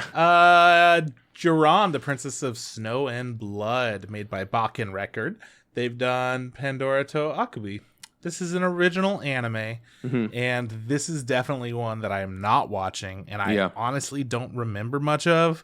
Essentially, there's like some magical princess and like a yokai killer of some sort, and the magical princess needs to like kill the. I don't remember. Okay, so in this one, so this is about a girl who's an assassin, right? In the beginning, I was like, okay, cool, I'm kind of into this. It's like about a bookkeeper who assassinates people for a bit, and then at the end. And at the end, it's like, okay, she's fighting like a tiger person and she's turning into a crow person and there's changelings and there's like, and like, okay, cool, I'm out. I don't care anymore. But it got messy is the problem. Yeah. It's not that shit isn't cool. It's that it just was handled in a very messy way. Yeah. It's about this girl who I'm assuming got experimented on by somebody and she's no longer human. And so she has to go out and kill other people who are like that. And she wants to kill the person who did it to her. There's parts of the anime that I liked, like the way it visually looked. But overall, like it wasn't anything that like it's just a dark version of a magical princess thing. Yeah, I'm just not interested. It's going to be like a pass for me. So hard pass. Don't have anything to say about it. Sucks. I would have liked to be into this because I like that like dark, fucked up shit sometimes. This didn't hit on that level that I really enjoy though. Yeah, for sure. Tokyo Revengers. Now, this show, people have been fucking stoked about. It's made by Leiden Films. They've done She and Her Cat, Everything Flows, Sells at Work, Code Black, and more. This is based off of a manga, and this show looks really good. I will like say that. It's like... It reminds me of My Hero Academia, how it looks, honestly. Okay. It's got like these big eyes, these like kind of exaggerated expressions on characters a lot of the time. It looks really clean. And I wasn't sure if I was going to be into it. I watched an episode of it, and it was fine. Everything that happened was fine. Essentially, the plot's about some dude who dies, and he goes back in time. And now he has the opportunity to save his girlfriend. But he's like kind of a little hoodlum, so he's mixed up with a bunch of ruffians and has weird shit going on, and he's not that person anymore in the real world. And then by the end of the first episode, he tells his girlfriend's little brother, hey, remember this day because that's the day your sister dies. Make sure you and your sister die. And you, yeah. You and your sister die, so don't fuck it up. And that's essentially the first episode. Yeah. Episode 2, which I have watched, picks up with a hey, my sister still fucking died. Get your ass back there and save her. So it's like, it's definitely hitting that erased / Steins Gate level to where I'm not interested because I've seen this story before. Yeah, but for sure. People that might not have seen things like this, sure, continue to watch it. It looks fantastic. I wanted to like it. I really wanted to. But I feel like it's so familiar to me that I'm just out.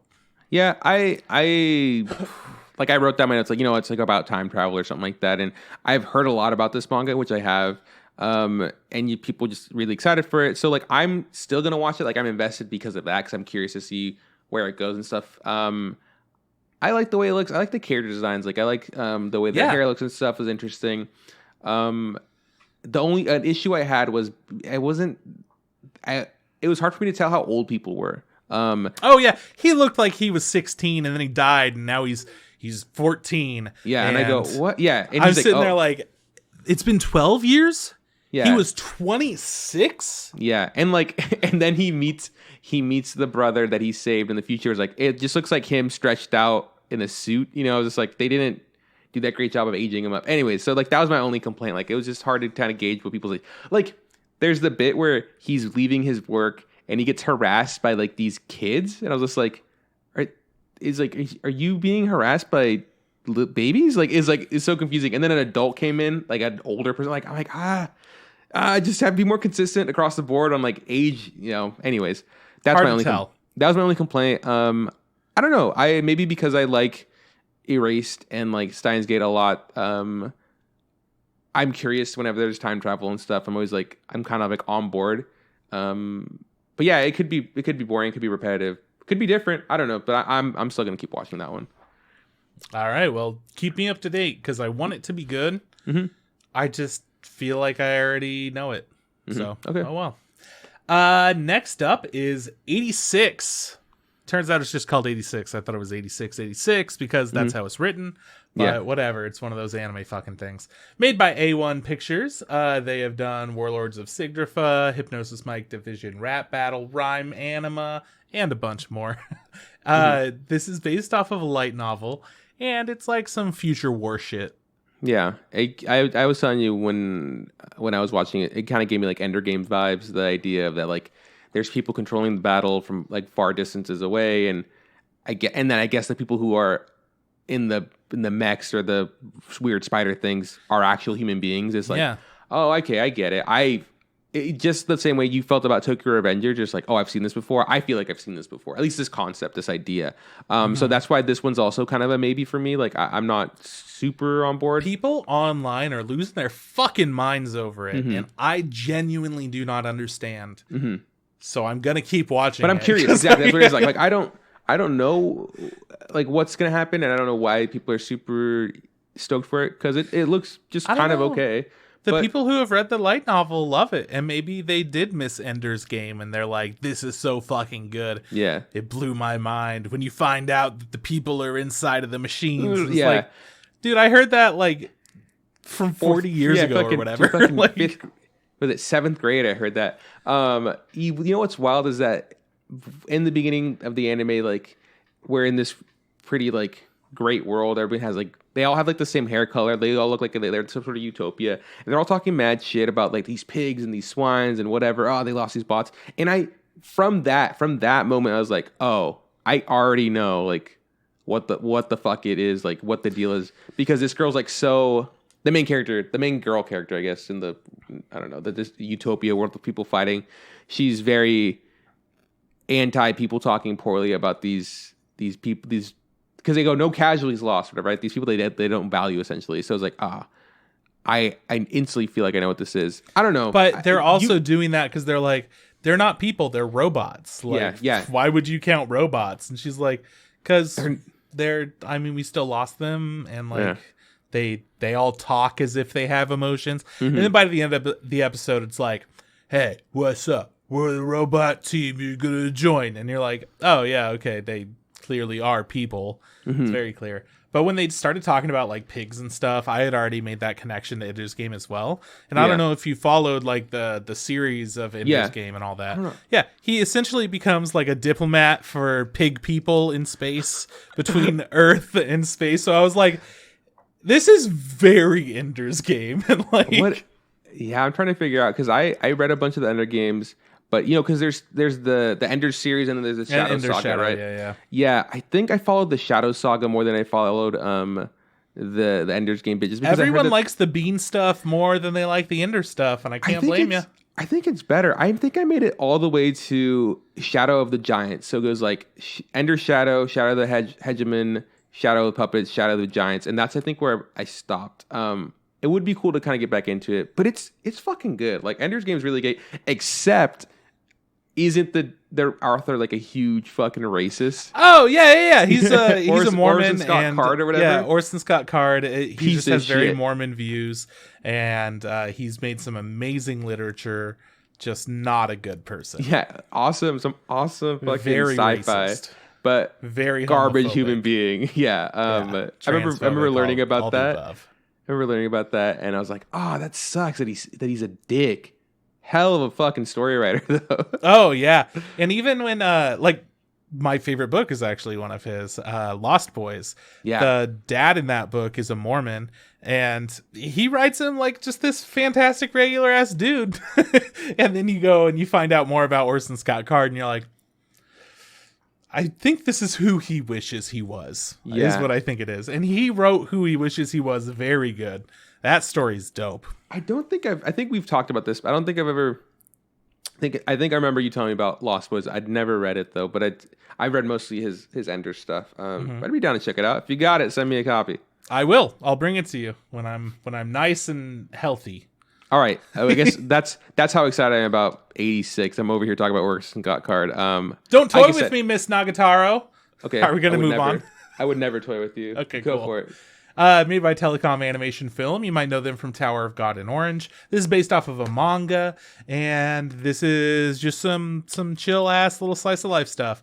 Before the episode, we were talking, and you're like, "Yeah, I mean, I've already seen Teasing Master Takagi-san, and that's just like the nicer version of this one." Yeah, in this one, she's just meaner. She's a bully. In the other one, in like Takagi-san, it was more like it's genuine teasing. It's like, hey, I'm teasing you and I want to make you embarrassed. And that's playful. In this one, it's like, I want to make you cry and I want to wipe the tears from your eyes because I'm a monster. And I was just like, this is bullying. This is not okay. Like this the whole time I'm like, Tom would love this. He loves being bullied. Oh my God.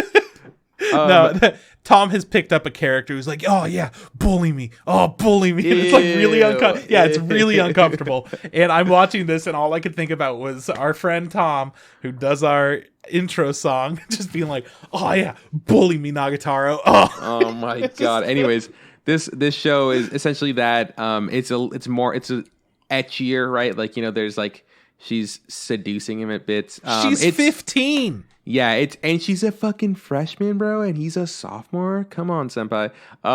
She's nuts. She's also crazy. She's got the wildest looks in her eyes.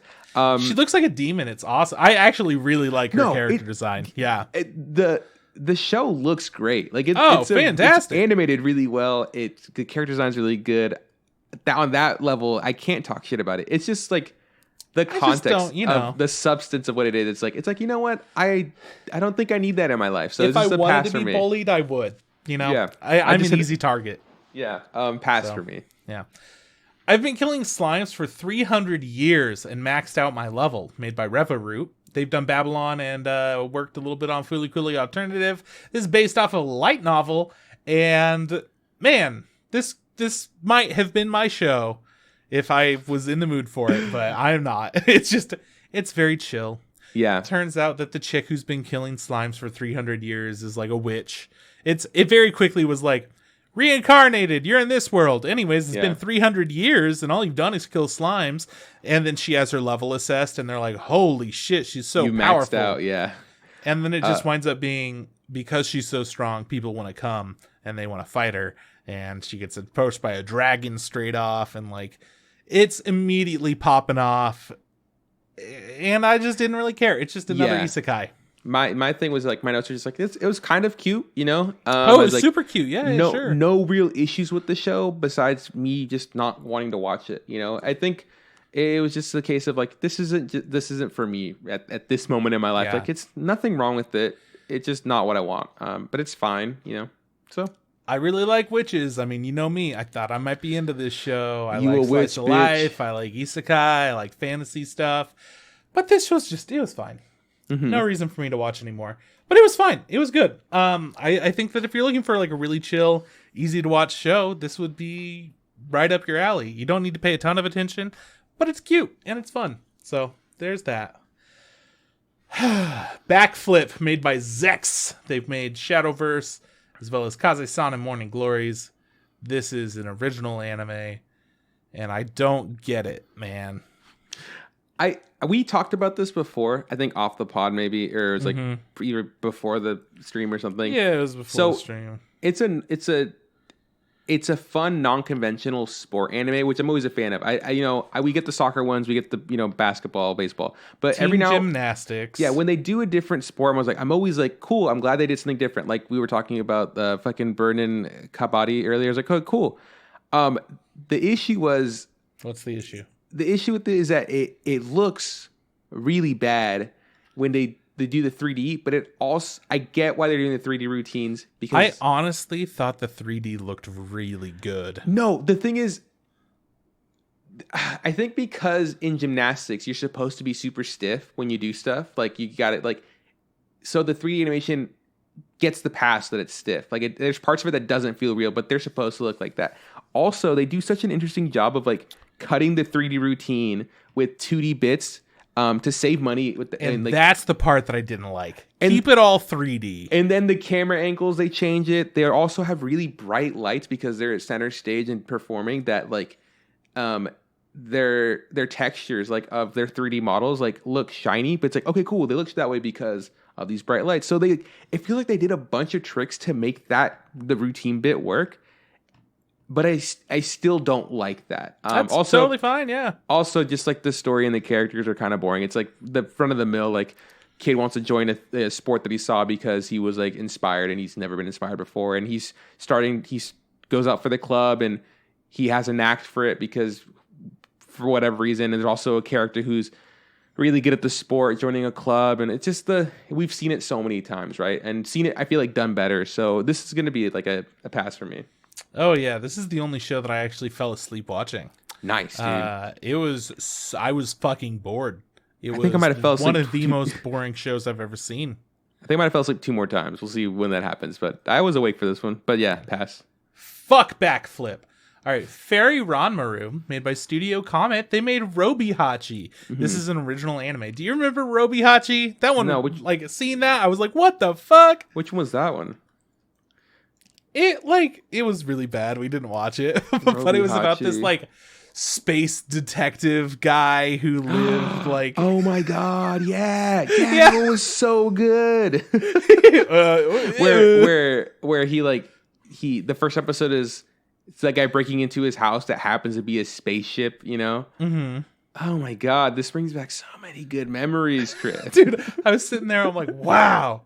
Look at that. It's Robihachi. Anyways, Fairy Ranmaru.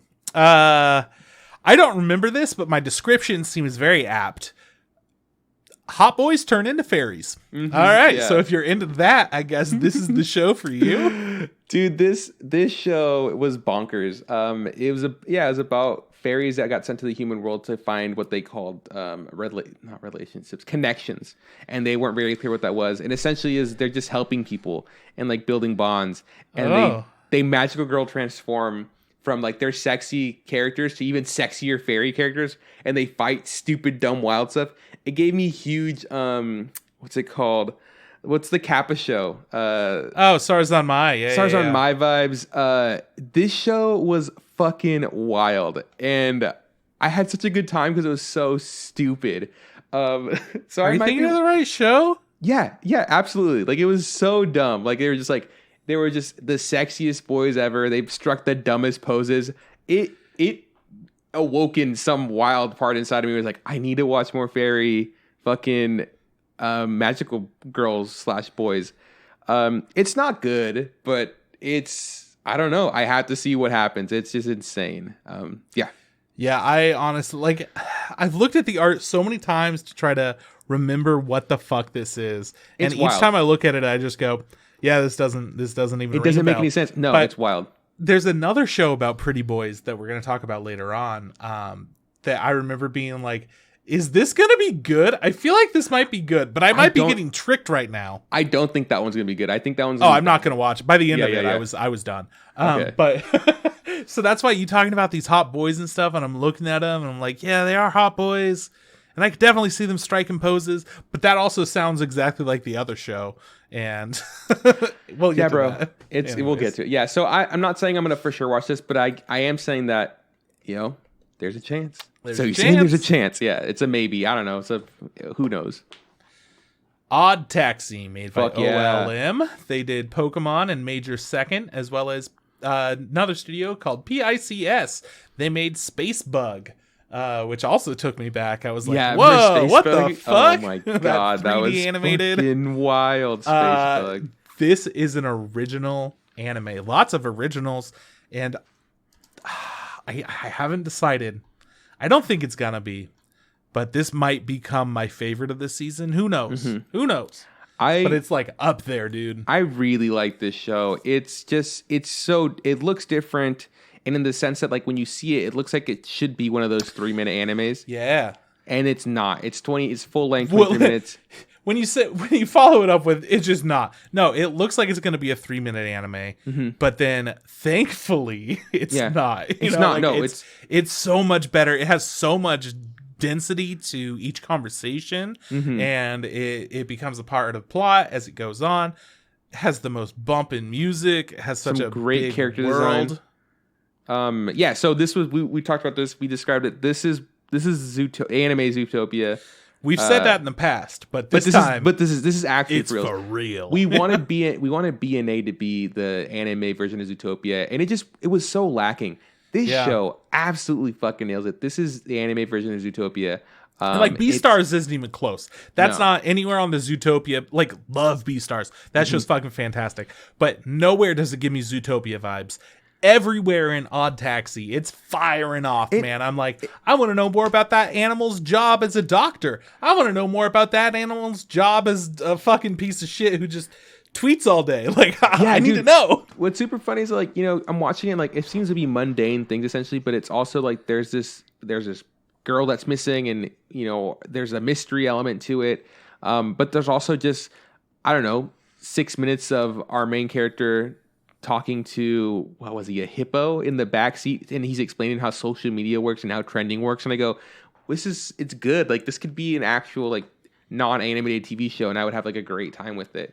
So that just props to the writing, right? Like, doesn't matter the way it looks. Good. Yeah. Fuck, the soundtrack is so good. And it all takes place at night for the most part. And, like, those calm night vibes with the soundtrack that's going on and the interesting characters and storyline, they have nailed the tone of this show through and through. It is for sure, like, if you watch a couple of minutes, you will know if you're invested in this show or if you don't give a fuck about it. Because it doesn't change at all. It's, like, consistently good quality. Tiny Hat and the Walrus will always be a win. Like, I love it so much. It's so dumb. It's a great show. I'm going to absolutely keep watching this one. I really don't want to say much about the plot because it's like, it feels like it has a lot going on, and there's also not really much going on. For sure. Definitely check it out. This is, like, the one show of the season that I think everyone should check out because it's so unique. Other shows, like, I'm enjoying a couple more about the same, possibly more as the shows go on. We'll find out. But Odd Taxi feels like it's going to deliver every week, and I'm not worried about it. You know, like, there isn't going to be a story element that makes me upset. Yeah, no, I feel like if every episode's like episode 1, I'll have a good time. Episode 2, you're going to have a good time. Don't worry, man. Okay, cool. Higehiro, after being rejected, I shaved and took in a high school runaway. This is made by Project Number 9. They made Superheroes, bottom tier character Tomozaki, and this is based off of a light novel. Do you remember Superheroes? Yeah, that's the one where they're super sexy or whatever. And they're like 13 years old, and that's the perfect time to have all that erotic energy and turn into a Power Ranger. Well, that's what Superheroes was. Wasn't that one girl? She was either super horny or super not horny. Like, she got hit by a ray when she was a kid that made her not horny. I don't know. That shit was wild. So this is made by the same company that did that, and dude, I don't know. This is like grooming the anime. Like, we already had that other fucking one that was pretty much grooming, and then there's this one, which is literally this girl saying, "Do you want to have sex with me?" And the guy keeps being like, "The first time I've had sex with somebody, no." And she's like, "I would, like, be totally fine if we just had sex." And he's like, "No, you're a child and I'm an adult." And she's like, "Nobody's ever really said that before. So if you want to have sex with me, know that it's on the table." And it's like, holy shit, dude. I can't get away from this. People love it. This is like one of the most loved animes on Reddit that I've found. And I'm like, what the fuck? It was the top of the week. Like, how? How the fuck? I don't get it. It's it's crass and it's very groomy. And it makes me feel bad when I watch it. Here's the thing. It actually, anime-wise, like, it looks pretty good. Like, the animation's good. Sure. Like, there's nothing that's like, I don't know, how do I say this? It's unnecessarily ecchi, right? And stuff, like, because it is that groomy element.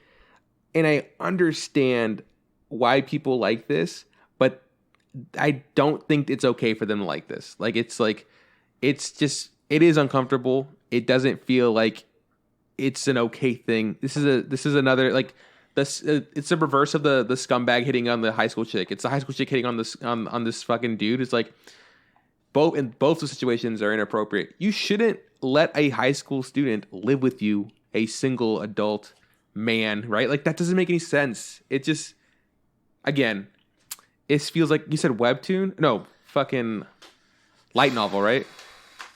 Yeah, light novel. Light yeah, novel. it should have stayed a light novel. Look, if you like this, fine, whatever. It's uncomfortable, and I don't think it's an appropriate. It's creepy, topic. and I don't agree with you. But keep having fun however you can. It's not hurting anybody. Nobody's hurt yet from it, so yeah. But pass. I'm pass on it. I mean, if I heard some super shady shit was going on from anybody that worked on the show or the light novel or anything, I would be like, of course, of fucking course. This is one of the creepiest things I've ever goddamn seen. But yeah, if it's for you, that's great. I'm happy that you're having a good time with it this season. I'm not. But what I am having a good time with is Let's Make a Mug 2, made by Nippon Animation. They made the case files of Jeweler Richard. This is based off of a manga. And honestly, I'm just liking it because it's a nice little chill time. It's low investment, 14 minutes per episode. Right. And you've got a group of girls in high school that are all doing pottery. I was going to ask, did you also watch the live action bits, or are you just watching the anime? You know what, man? Here's the thing. I didn't give a fuck about the live action bits. I was just curious. Because there's that element to it. You know, it's 14 minutes anime, and then an episode. Yeah, it's a half-hour episode, but they're split up into 14-minute chunks of anime, and the voice actors doing pottery. Right. All I really had to say about this was that the anime was cute. Like, it was cute. Things look nice. It did, remind me of back when I was doing pottery in college. Like, oh, that's fun. It's a good memory. The only bit that really kind of got me was the part where she tells her dad, like, I'm going to join the pottery club. And he has to, like, excuse himself from the table. And he goes to, like, his wife's shrine. And he's like, he needs a moment. And I go, oh, my God. Is he like, oh, no, my daughter's being taken away by pottery. I knew this day would come. I was like, it seemed a little over the top for this show. But this is an example of a show that I was telling you, like, it's absolutely totally okay. It's just something I'm not going to watch. Yeah, and honestly, like a couple of episodes later, I'm probably not going to watch it. After the second episode, I was way less invested. So we will see. I mean, the first episode I liked because we were doing pottery stuff. Second episode didn't give me what I liked about the first episode. So we got one more before I make a final decision, I guess. Yeah. It's fine. It's just cute girls doing cute things. Cute girls doing cute things. Short period of time. Yeah. Hey, check out Seven Knights Revolution, hero successor made by Leiden Films and Domerica. Domerica has made Flying Witch Petite. This is based off of a game. Check this out if you really like some generic fantasy bullshit. I just wrote also a pass. Like, it's just not, I don't know. I couldn't tell you what the plot is, but there's like people killing monsters and they think they go to a school. I don't fucking know. Here's the thing. Sure. People killing monsters, go to school, whatever. But this is a generic fantasy card game fight show. The cards. That's right. Yeah. So there's the game. That's that whole element. Instead of being like, it's based off of a game, it's like, nah, it's literally just like the anime version of the game. So you're getting a Yu-Gi-Oh type of situation here, not a Pokemon. How often are these shows actually going to be good? That's just yeah. I mean, I think they can always just keep trying it, and maybe one day one hits. I would love that. They're making it to sell product, but so far, like, there hasn't been that that Beyblade. There hasn't been that Yu-Gi-Oh in a very long time, and we've seen a lot of these where it's just like they're fucking pandering that weird card game or whatever. It's just like it's just swing and a miss again. So, but keep trying, I guess. I mean, whatever. Hey, something else to feel whatever about, either good or bad or nothing, is Farewell, My Dear Kramer, another anime by Leiden Films. This is based off of a manga, and after watching, I think, 2 episodes, I'm going to keep on watching it, but I have no commitment. I have zero commitment to it. It just kind of feels like a soccer anime that's kind of fun. Yeah, no, it's a soccer anime. My notes are like, it's fine. Interesting character designs. Like, there's that really tall, creepy chick. My favorite character was the chick with the goggles and the one just strand of hair coming up. I was like, yeah, the antenna. The animation, there was parts of the animation I really liked, and there was parts of the animation I just wasn't fucking with. Like, there's a part where, like, they're running, and the running just feels very, like, 1, 2, 1, 2, 1, 2, like, very, like, stiff, But then there's parts where they're doing cool, I don't know, bicycle kicks or some shit like that, or fucking around the world. Like, oh, that's fun. I was gonna say, there's a when I was watching this, Sierra was there, and they did a thing Sierra absolutely hates is when there's a netting. Haikyuu does it. There's a netting, and instead of showing the lines, they'll just show like a blank face. So I had to stop watching this halfway through because Sierra would not stop yelling. Whenever the hole happened, she would just start yelling, "No, no!" And I was like, I paused. I was like, Sierra, you have to stop this, and she wouldn't. So I was like, okay, I'm gonna go watch another anime. And I will come back to this when you go to bed because she just couldn't handle it. So every time it came up in my head, I just heard Sierra screaming. I don't remember that happening at all in the second episode, but the way it happened in the first episode was like not my favorite. I think that the way that they wound up doing it in Haikyuu wound up being a lot better as it kept going. Mm-hmm. But the first time seeing it in this show, I was like, oh, right. Okay. I will say I fucking love the outro of this anime. It's like so much fun. The music's bumping. There's like the ball is bouncing, but it's like turning into different things, like a globe and then a bowling ball, and then like and they're all kicking it, and all the girls are doing different things, but they all end up playing soccer. I that was my favorite part of the entire show. I'm not gonna be watching this, I don't think, but yeah, fucking let me know how it goes. It maybe becomes amazing or something. Yeah, essentially the second episode it gets a little bit more of a plot line. These girls that are all going to the same school and in the same soccer club or whatever, they get a new coach, and their new coach is this chick who was like world-renowned soccer player who's done all these things, and she had a 15-year-long career in soccer, and now she's here to coach them. And they're like, why the fuck us though? Like, we're nothing. And she's like, because I went to this school when I was a kid. Yeah, for sure. And that's the drive there. So they have their first practice match in the second episode. She's like training them to start out. She's like, I'm going to fucking run you guys down. Mm-hmm. You are going to feel like shit. And tomorrow we are going to do our first practice game. So pretty much any time that they mess something up, it was always this one girl who's not that committed, but has a lot of like excitement and energy. She's like more of a supporting type of character, I would say. She fucks up a bunch. She either can't keep up with the ball, she like fucks up a pass or whatever. So each time it's like, drop and give me 10 push-ups, drop and give me 30 push-ups, drop and give me 50 push-ups, 120 push-ups. And they're like, fucking stop. You have to stop because we're getting punished because of you instead of being mad at the coach. And she's like, good, it's working. These girls are going to be good. And then they have a practice match and they're getting their shit handed to them. But they're also at the same time, like that girl who wasn't that good, she is blown away. She's going, holy shit, that person did such a cool thing. I want to be able to do that. So she's just getting hyped about all the other people's like ways that they're playing. Yeah. So it's fun. It just doesn't feel like it's going to be significant. I'm probably going to forget about it. Yeah, for sure. So Pretty Boy Detective Club, made by the studio Shaft. They made a Salt Lily Bouquet, March Comes In Like a Lion, and this is based off of a novel. A novel? Really? I know, right? Wow. Pretty Boy Detective Club. You know, I read Pretty Boy Detective Club and I'm like, I think I know what I'm in for. And then by the end of it, I was like, you know what? No, I wasn't exactly what I expected, but it's like the modern Oron High School host club. That is exactly what my notes are. My notes is modern. I was like, where is it? I think it just says modern, maybe even a little more over the top Oron. I was like, I was like, I'm gonna pass. It looks good, but yeah, as I was watching it, I was like, am I gonna like this? I don't know what's happening. Am I gonna like this? Ended it and was like, remove. Get out of my queue. I'm done. No. The thing I wrote was like, I'm not really even sure what the show's about. Like, it's like, there's Pretty Boy Detective Club. Are they solving cases? I don't know. Well, I think the one that really like it took the camel's back was when the Honey Senpai version character gets introduced, and he's just like, he's got the world's sexiest legs. I go, oh no, what is going on?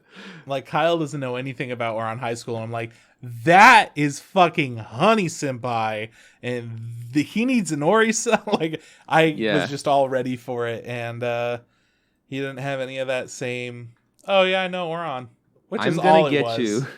I'm going to get you the paperback version of Pretty Boy Detective Club, The Dark Star That Shines for You Alone, for $11.99. Came out September 29, 2020. So it's new. 256 pages coming your way. Pretty Boy Detective Club. Pass, though. Pretty Yeah? Boy Detective Club. Big pass. Yeah. Shadow's House? Yes. Good show. All right, cool. Shadow's House, made by Cloverworks. They did Wonder Egg Priority, Horimiya, and Promised Neverland seasons 1 and 2, but we'll only really be considering one in this case. You have to say it, though. There's no fucking way I couldn't say it. They participated in that atrocity that I had to sit through, that you chose to sit through. If you thought that Trip was going to let it go, he Fuck refuses. No. I'm still mad. Every day I wake up and I go, fuck you. How dare you do that? Anyways, Shadow's House is based off of a manga and it's really good, you guys. It's really good. I'm going to watch more.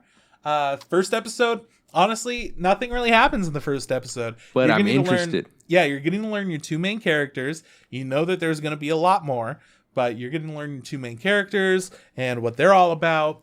And learn just like little bits and pieces about what this world is, because there are shadow people. The show takes place in Shadow's house, which is the giant fucking mansion type situation.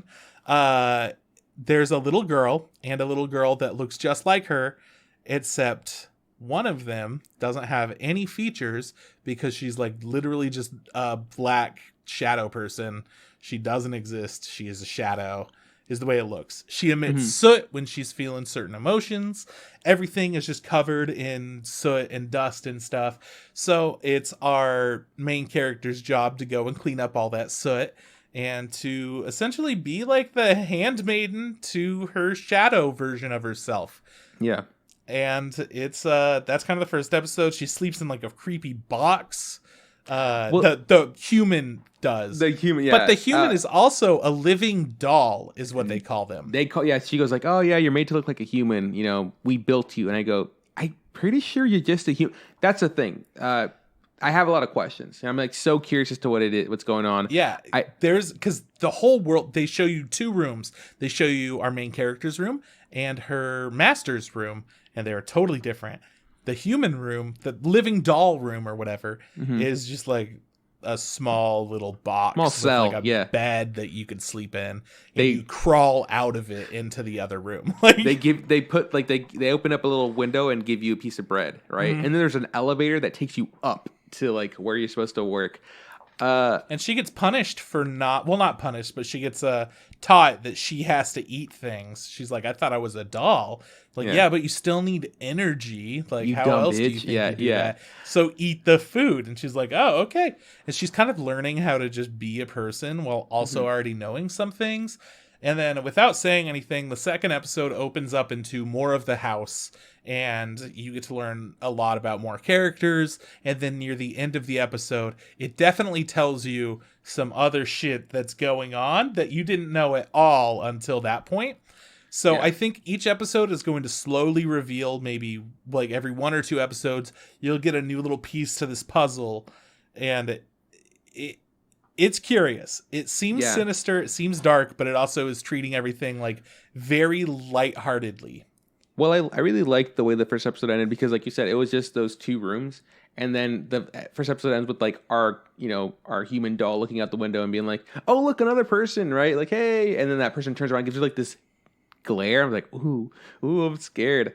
Only complaint about this show so far because I haven't seen much of it, but my only complaint is like I fucking hate that they named her Emiliko. It's like, what was wrong with Emily? She's like, oh, there's this character in the book named Emily. He's like, oh, that's a great name. Let's make it dumb. Your name's Emiliko now. I was like, fucking. I'm sure there's a Japanese reason for that. Hate it. Absolutely hate it. Sorry, man. Garbage show.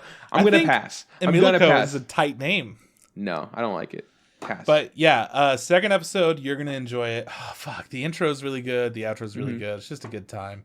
Yeah, I'm excited. It looks gorgeous. Hopefully Cloverworks, fucking sticks to landing this time. So I mean, I think if they're not going to have the dude who made the manga telling them what to do, they're going to do fine. Because everything else has been amazing. But they let somebody in that they definitely shouldn't have. Shouldn't trust them. For Promised Neverland. Anyways, fantastic. One of the best shows of the season. It might become my favorite show by the end of the show. We'll find out.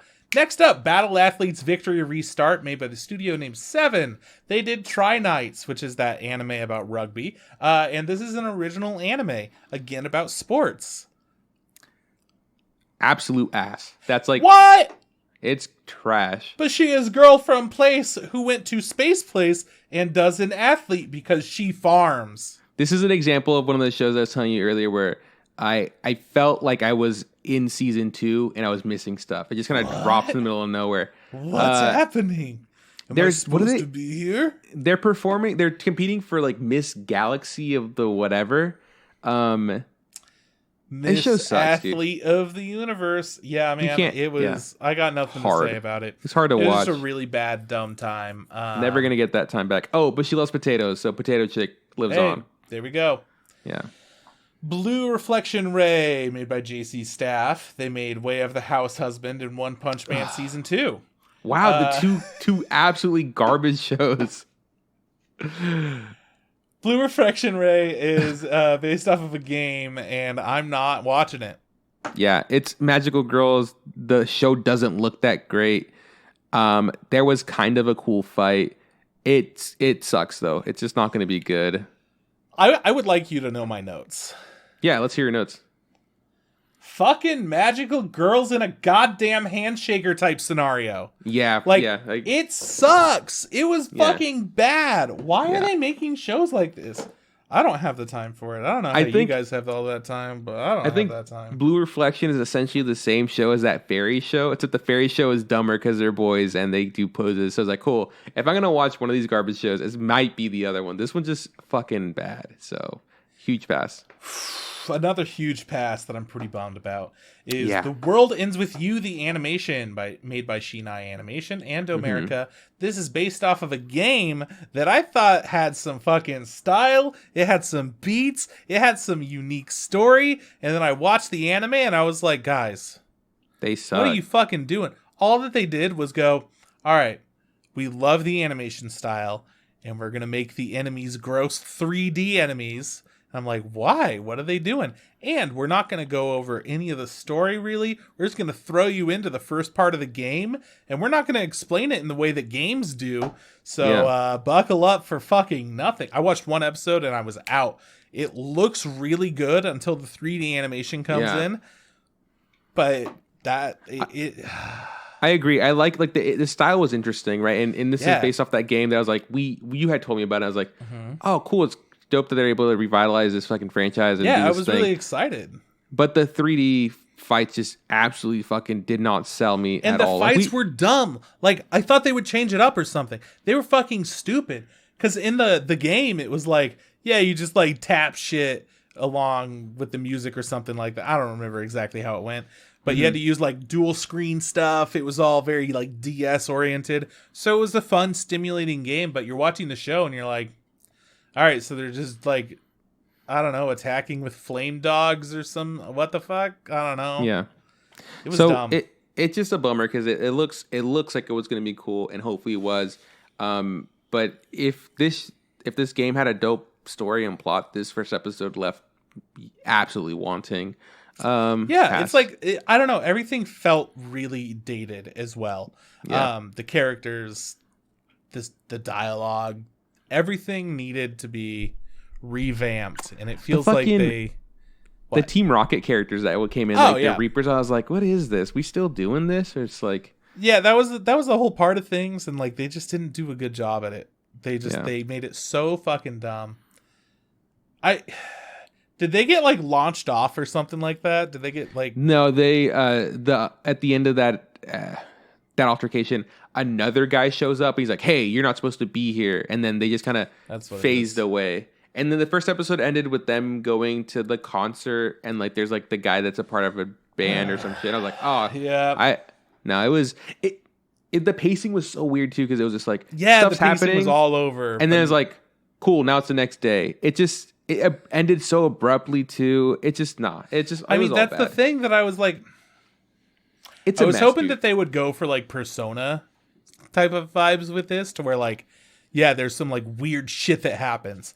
But also like, let's just go to school and like hang out and whatever else is going on. But instead they really focused on the game aspect of it instead of filling in some blanks and doing some extra character That would have been development. cool. You know, especially we have our character who doesn't know who he is. It's like just that trope is like, give us something. And it just didn't tell a story. It was just like, it felt like we were fucking, what's the word? Like button mashing through like the story mode in the game. Like, you know, like, all right. Oh, cool. It's a cool shitty fight. 3D Let's fight. get, let's do get it. this fight. All right. And then, next day, let's do a new fight. So we got new characters for this fight. If that's the vibe they were going for, like they nailed emulate it. That, fucking killed it. But that does not make for a good anime. So I'm gonna not watch this. No.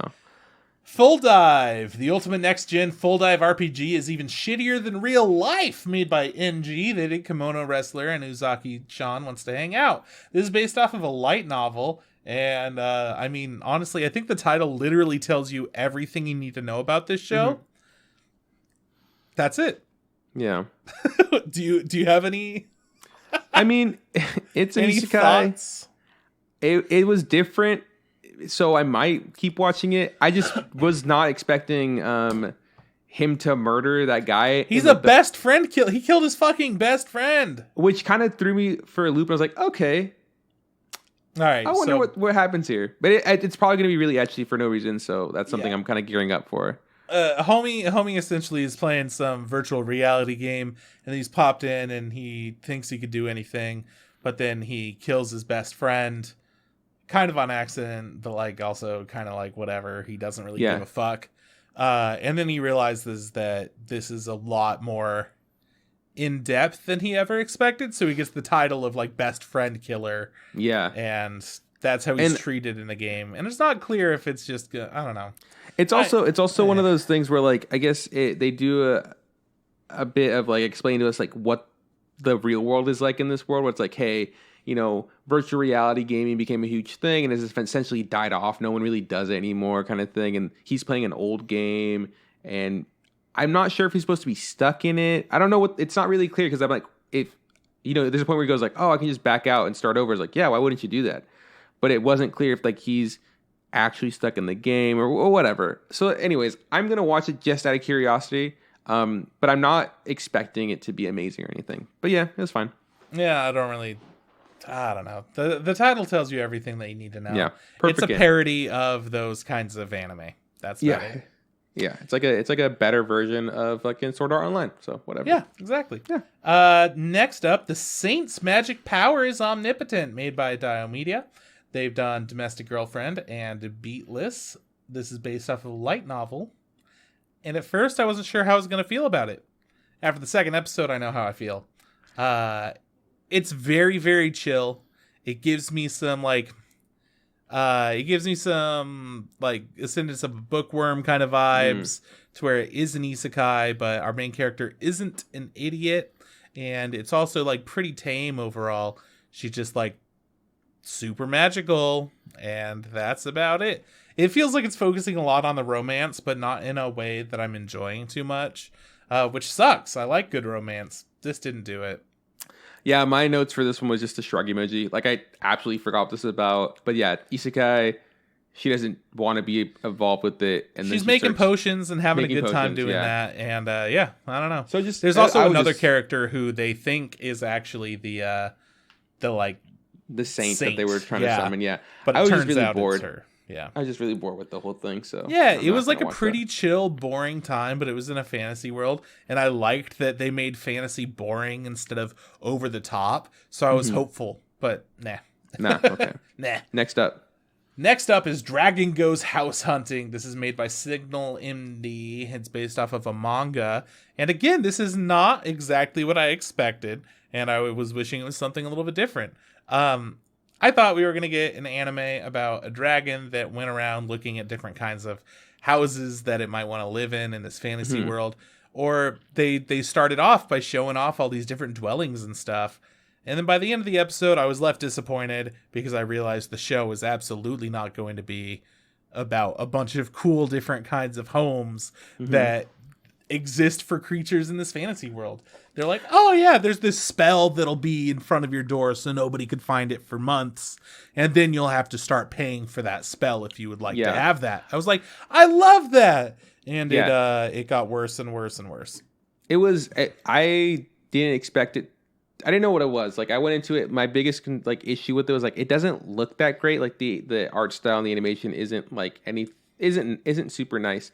But I did really like the idea beginning of like these two giant slimes checking out at home, and like they had a brochure. And then we quickly find out that, oh, there's like an elf that's like a realtor. And he's like, yeah, we can get you in this home. And they're like, oh, that's such a fun idea. I loved it. That was so fun. And then we meet the dragon, and he's, subverts all the expectations of what a dragon should be. He's like this total bitch that can't fly, can't swim, never leveled up anything. He gets shunned. And I was like, okay, cool. Like maybe he's going to, again, look for different homes. And if it is that, because at the end it doesn't feel like it's gonna be that. Yeah, the end turned me off. Yeah, I would have been like, cool. I'm excited for this, but I can honestly say I did enjoy the episode. Like I had a good time. It made me laugh a couple times, but I don't know if it's like the kind of show that I want to watch. If it was just the elf guy going around and finding homes for different people, that would be really fun. Japanese anime MTV Cribs. Oh, that would have been good too. Yeah, see, that's essentially what I was hoping for. Didn't get it. Yeah. Skipping it. Next up, Combatants Will Be Dispatched, made by JC Staff. This is based off of a light novel. Oh my god. Like, I saw the fucking picture for this, and I went, this is the most anime shit I've ever seen. I don't want any part of it, though. Like, it's not the anime that I like. It's a comedy, in quotations. It's ecchi. It gave me, like, bad Gintama vibes, essentially, just because everything was just so anime. But it's about this guy who gets sent to find a new planet to live on, I guess. And he has like an android that's with her. Yeah, and Combat Agent 6 and a robot Pretty Child. And they do bad things, so they're supposed to get evil points to get stuff. It's very convoluted. I have no desire to watch any more of this. It was just not good. I didn't laugh once, and it was just bad. So, but the most surprising thing to me, the shotgun, is that after this show, I had the best time ever. Oh yeah, for sure. Absolutely. I didn't expect to whatsoever. We're talking about Super Cub now, made by Studio Kai. They made such greats as Kagaster of an Insect Cage and Uma Musume Pretty Derby Season 2.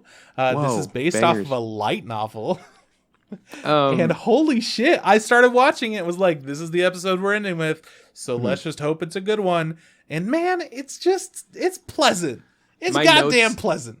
It's so pleasant that my notes are too aggressive. My notes are just, I fuck so hard with this shit. It's like, it's super chill.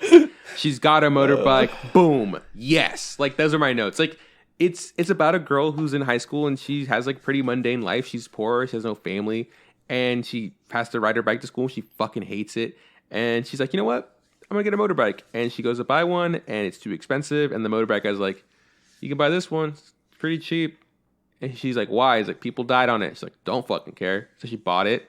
And she's just kind of living her life with her motorbike. And it's like little things that the show does. Like when she turns the motorbike on for the first time and like revs the engine, all the colors just like pop. Like they all and she's like the palest character in the world. She's got like, little lines on her face. So when the color pops, animation looks fantastic, by the way. Oh yeah. The color popping is such a nice touch to be like, oh wow, like she's feeling something for the first time in a long time. It was such a good way, yeah. They played that song that they play on so many things, Trip, that I was like, I don't know what it's called. I've heard it so many times. And it's called Claire de Luna. You know what I'm talking about? They played that song, and it's like, I think it's such a tropey thing. I hear it so many times. But it worked so good. You're just like, anime. This is what it's supposed to feel like when it comes on. Yeah. It almost felt like it was the first time I'd ever heard it or anything. But I swear to God, I've heard it so many times with so many things. But it felt so good. Whenever it's done well. Like, I always look back at, I think it might have been used in fucking, God damn it, My Ordinary Life. Nichijou. Okay. I think it was also used in Nichijou. at some point or something, and it could be done in a comical way, and that's, I feel like, what we've often seen it as recently. But this show did it in like a beautiful way that I think it captured the essence of the song perfectly. It was such a chill first episode that I was worried about the second episode, but guess what, man? We're fine. We're gonna be okay. Oh yeah, this show's great, dude. I love that she'll step it back from her motorbike and like sit down and look at it and tilt her head and was like, and like she's got the dumbest look on her face. Like, it does so many good things, this show, and it doesn't fucking matter. It's about nothing essentially, but this chick and her fucking super cub, and I'm like so fucking stoked. It's such a good show. Episode 2, there's another girl who has a scooter. Well, yeah. It's pretty big. Well, I was thinking, like, because essentially her character is like a loner. She has no friends. She's by herself. And I was like, you know what? It doesn't matter if the show if it doesn't happen. But it's like, you know what? This is such a cool thing where I know that like they can have her meet other people and branch out and like build a friendship and have like, it's like, that's what I want. I want this character to be happy because she seems to have such a shit life. And she owns nothing, right? She eats the same breakfast every day. She eats the same lunch. Like, but she has her fucking motorbike. And it makes her happy. And I'm like, yeah, man, it makes me happy. It makes me happy too. Fuck, dude. This is such a good show. I don't want to cry. I don't want to cry anymore. But it's so fun. Everybody should watch this. At least give it a shot. Like, it might not be for you if you're like a huge action plot heavy anime fan or whatever. Like, this doesn't have that really, but it's a really good time. So, my old friend, my senior year of high school, my old like best friend, she bought a scooter near the end of high school, and she would drive it around everywhere and said that people were so much friendlier to her than she ever expected. Like, a lot of people would just see her out there and they would try to have conversation with her while she's at like a stoplight or something. Like, it just brought a lot of positive attention. She never said that she had a bad interaction with anybody. And as I'm watching Super Cub, I'm just thinking like, I hope she gets some attention that she needs. Becomes happy. Some of that. And I think that it's such a cool thing to tie it to just a little scooter, just like a mundane thing that I don't know. I like it. It's so cute, and like I just have this weird personal connection to it in some capacity, and I'm in it. It's this thing where like I don't want to say it, but this might become one of my favorite shows. Like, just because shit. Off the first episode, damn. It's been so long that something so simple has made me so happy. It's like, oh man, like I just want this girl to ride her bike and be happy, and it's just like it doesn't. Sometimes it doesn't have to be more complicated than that, right? No, yeah. It's been a while since since I've had like a feel good show, and this is super good. I knew you were gonna like it. Like, I was watching it, I'm like, there's no way Trip doesn't like this. This is fucking great. Like, it's a good. I was surprised that you liked it. I had no idea that you would like something like this, but yeah, I'm cultured. Of course, I would like this. Come on, dog. That ended my my like 40 episodes of anime of the day, and then what happened? And then they added more anime. Yep. And then I came back a week later and I started watching Gloomy the Naughty Grizzly, made by Naz. They did It Invaded, Infinite Dendrogram, and this is based off of shirts or something. Yeah, this is bad. It's like really short. It's not animated all that great, but that's kind of the point. It's like the joke is the dude lives with the bear and the bear beats the shit out of him. And the bear is like a bloody grizzly bear. It's pink. It's big. It's a minute long. And I'm pretty fucking sure it's based off of shirts and stickers and comics and like stupid little like things that they sell at Hot Topic. That's exactly what it feels like. So I'm going to commit to that forever. Anyways, this isn't an anime worth talking about, but it did come out this season, so fuck it. Next up is maybe your favorite, which is Ssss, the Roman fighter. But Ssss is spelt with a V. This is made by Bandai Namco Pictures. They did Gintama The Final recently. And this is based off of a manga. This is a bad show. Yeah, that was a hard watch, honestly.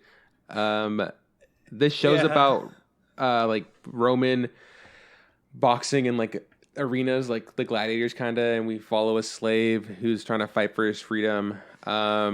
This show starts off with like a 3D animated fight, and I was like, okay, cool. And then it goes into like a backstory of how our character got there, what he's doing, and it became 2D, and not just 2D, like poorly drawn 2D. Like it was just so bad. And this happened to the both of us, which is so funny. At the end of it, we're like, wasn't this 3D? Like, yeah, like, but the weird thing is, I didn't recognize when it happened, but the 3D looked so bad. It looked so fucking bad. It was terrible. And then at some point, it stopped being 3D, but the show was still so bad, I somehow didn't notice. It happened instant after the first fight. It just went straight to the 2D, and the 2D was again so bad. It erased the fact that I had just watched horrible 3D. So I personally had to physically go back after the show was done. I was like, was this 3D in the beginning? I was like, it was. So I don't know if maybe the next episode is going to be 3D or just specific fights. It doesn't make much sense, but this show is horrible. This is like one of the worst things I've seen ever. Yeah, not the worst anime ever, but don't watch this. Do yourself a favor. It is not one of the top 3 fighting animes. It's not up there with fucking, was it Megalobox, Baki, and what was the last one? Whatever the last. Oh, Kengan Ashura. It's like, it's not one of the top 3 best fighting animes of all times that we found out. No, it is not. It is not. It's so bad. But what is up there with the greats in fighting anime is Osamake, rom-com where the childhood friend won't lose, made by Doga Kobo. They made Diary of Our Days at the Breakwater, Sing Yesterday for Me, and Sleepy Princess in the Demon Castle. This is based off of a light novel. Right. The anime starts with like him talking about meeting up with the girl that he like his first love, and then in the present day, and then it goes back to him being in high school and that situation and stuff. And my notes are pretty simple. I just kind of feel indifferent about this. Like I get it's a rom-com, but I don't know if I want to. I don't think I'm going to watch it. Like nothing really spoke out to me, you know? Yeah, I mean, my notes are just very lame rom-com. Yeah. Doga Kobo is really great at animating things. They make stuff look great. They're good at making stuff cute. I just feel like this was not them on their A game. Yeah. I don't know, man. It's fine. It's just kind of basic. It's not like we've seen it before, but yeah, it just feels like basic. It feels like there's nothing special. Yeah, on the level of how to draw manga, this is on the higher end of that. Oh, like you've been doing it, like you've been reading the book for years and doing it for years, but it doesn't blow me away visually. So what? This, I don't know. I don't have anything to say about this one. This was like one of the most recent ones that I saw too, so I should have more to say. But it was so unsubstantial that the thing I will say about it is it absolutely felt like a rom-com. Like I haven't watched a rom-com in a long time because those things have essentially kind of died out. Horimiya. Yeah, but you know what I'm saying? Yeah, but but this felt like so typical and ordinary. Horimiya felt like a great rom-com. Like it was something special about it. But this one's like, this just feels like a rom-com from back in the 2000s where like everybody was in a rom-com kind of thing. It was like there's that one character, it's a little too sexy. It's like, and it didn't even feel like it was being super etchy. It's like, this is a rom-com, I guess. I fucking know. Anyways, it's also Return of the I think it's one of Kyle's favorite characters, the best boy ever that won't fuck anybody else because he's too good. You know what I'm talking about? Like, oh, well, let me have sex with you. And he's just like, no, I'm too good of a person. I love this other person. I can never do that kind of thing, which is like such an old trope that fucking bringing it back, dude. Fucking, it's alive and well. So pass. Obviously pass. Big pass. And that brings us to our last new show of the season. To Your Eternity, made by Brains Base. They've done Inspector, School Babysitters, Grimm's Notes, the animation, and this is based off of a manga. This is also, I feel like it's very important to know that this is made, like the original work was made by the same person who originally wrote our favorite anime. Yeah. So we have a lot of bias. The same person that wrote Silent Voice made To Your Eternity. So you're immediately going in with a certain perception of what this might be. And I have only watched one episode. Me too. And I'm so happy. I'm so ready for whatever this is. I feel like we're going to go on an emotional journey here. it made that very clear with the first episode. So they're going to have to do something drastic in order to make me feel like it's going to be a fun little romp. It feels like it's going to be an emotional slog, and I am ready for it. I've heard a lot of good things about this manga. So when the anime came out, I was like, okay, cool. I'm excited to see. And again, not knowing anything that it was about, but it seems to be about some weird orb that takes on the properties of things around it. It started off as a rock, turned into a dying dog. It crashed from space. It's some kind of an alien entity of some sort. By the end of the first episode, it takes the form of a boy that we get to meet in the first episode, and now he's just him, and he's got to experience life. So it's weird. Like it's that was a speed run through the first episode for sure. But it's interesting, right? I haven't seen anything kind of like this, and I'm curious. After the first, I honestly thought this show was going to be the alien thing being the dog for a long portion of it, and it was like it very quickly didn't become that. And I was like, oh shit, he's the boy now. Right off the bat, I got some impressions that like, all right, so something's going to happen to this kid. He's the only one left. He's looking for other people. There's got to be either that or he gives up hope and he kills himself. Like those were the only. He's like, I can't provide for us anymore. Yeah. Like I'm struggling too much. And man, it was a really good first episode. All the different beats that they hit were. It didn't feel like it was taking too long, but it definitely did feel like it was it was doing something unique, and it was doing something that requires its viewers to commit to it. This isn't going to be the kind of show that you could just like put on and kind of zone out on your phone a little bit. Right. It's definitely trying to make it so your viewers are more emotionally connected to the character and are engaging. Yeah. Yeah, and they're trying to connect each episode. It almost feels like it's going to turn into like a Kino's Journey type of situation. Yeah, that would be cool. What else did that recently? The Ashen Witch did that, right? Like the whole. Yeah. So yeah, I'm excited for this. I don't know where it's going to go or what it's going to do, but I'm interested, like really interested to see what happens. So absolutely going to keep watching that one. Me too. And Vivy also has Kino's Journey vibes, by the way. Yeah, for sure. Okay. So we got some. That's coming from a place of love. Whenever I say that, no, it's not a bad thing. Yeah. It like visits different areas or whatever, and it makes you emotionally connect in some way, and then it's gone, and it's just moving forward as things do. Yeah, really, really solid. So out of everything we just talked about, I'm watching Vivy, those Snow White notes. I'm gonna check out more of 86, but I'm not expecting to enjoy anything from that. I'm expecting a lot from Odd Taxi. That show's going to be a lot of fun. Mm-hmm. Probably going to drop Let's Make a Mug 2 pretty soon. Possibly Farewell, My Dear Kramer. Shadow's House is doing a lot of really good things. Can't wait for more of that. That's going to be fun. And then finally Super Cub and To Your Eternity. Fantastic stuff. I think you and I share a handful amount that we're gonna watch. I just kind of went through real quick and like decided like these are things I'm absolutely gonna watch, and then there's other things I said maybe, but I'm not gonna include this in this list. So for sure watching Vivy. I'm gonna continue to watch the Dynazenon, Tokyo Revengers. At least I want to give it a second episode because you said it wasn't for you, but I am curious. Yeah, please. Again, 86 is also on that. I think Odd Taxi is a for sure like have to Without watch. A doubt.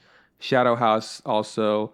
I really still want to watch that Full Dive show. Super Cub, like I said, I'm really digging it. And then To Your Eternity. Obviously, I do have a tendency of like picking animes I want to watch and then just dropping them because like I don't feel as invested. I watch them by myself. You watch them with Kyle and sometimes Sam. So they're about like only a couple of these are going to be for me only kind of shows. For sure. But then there's also, despite all of that, we are watching more on top of it. So it even more incentivizes you to drop other shows. Like we'll have our weekly shows or movies that we watch.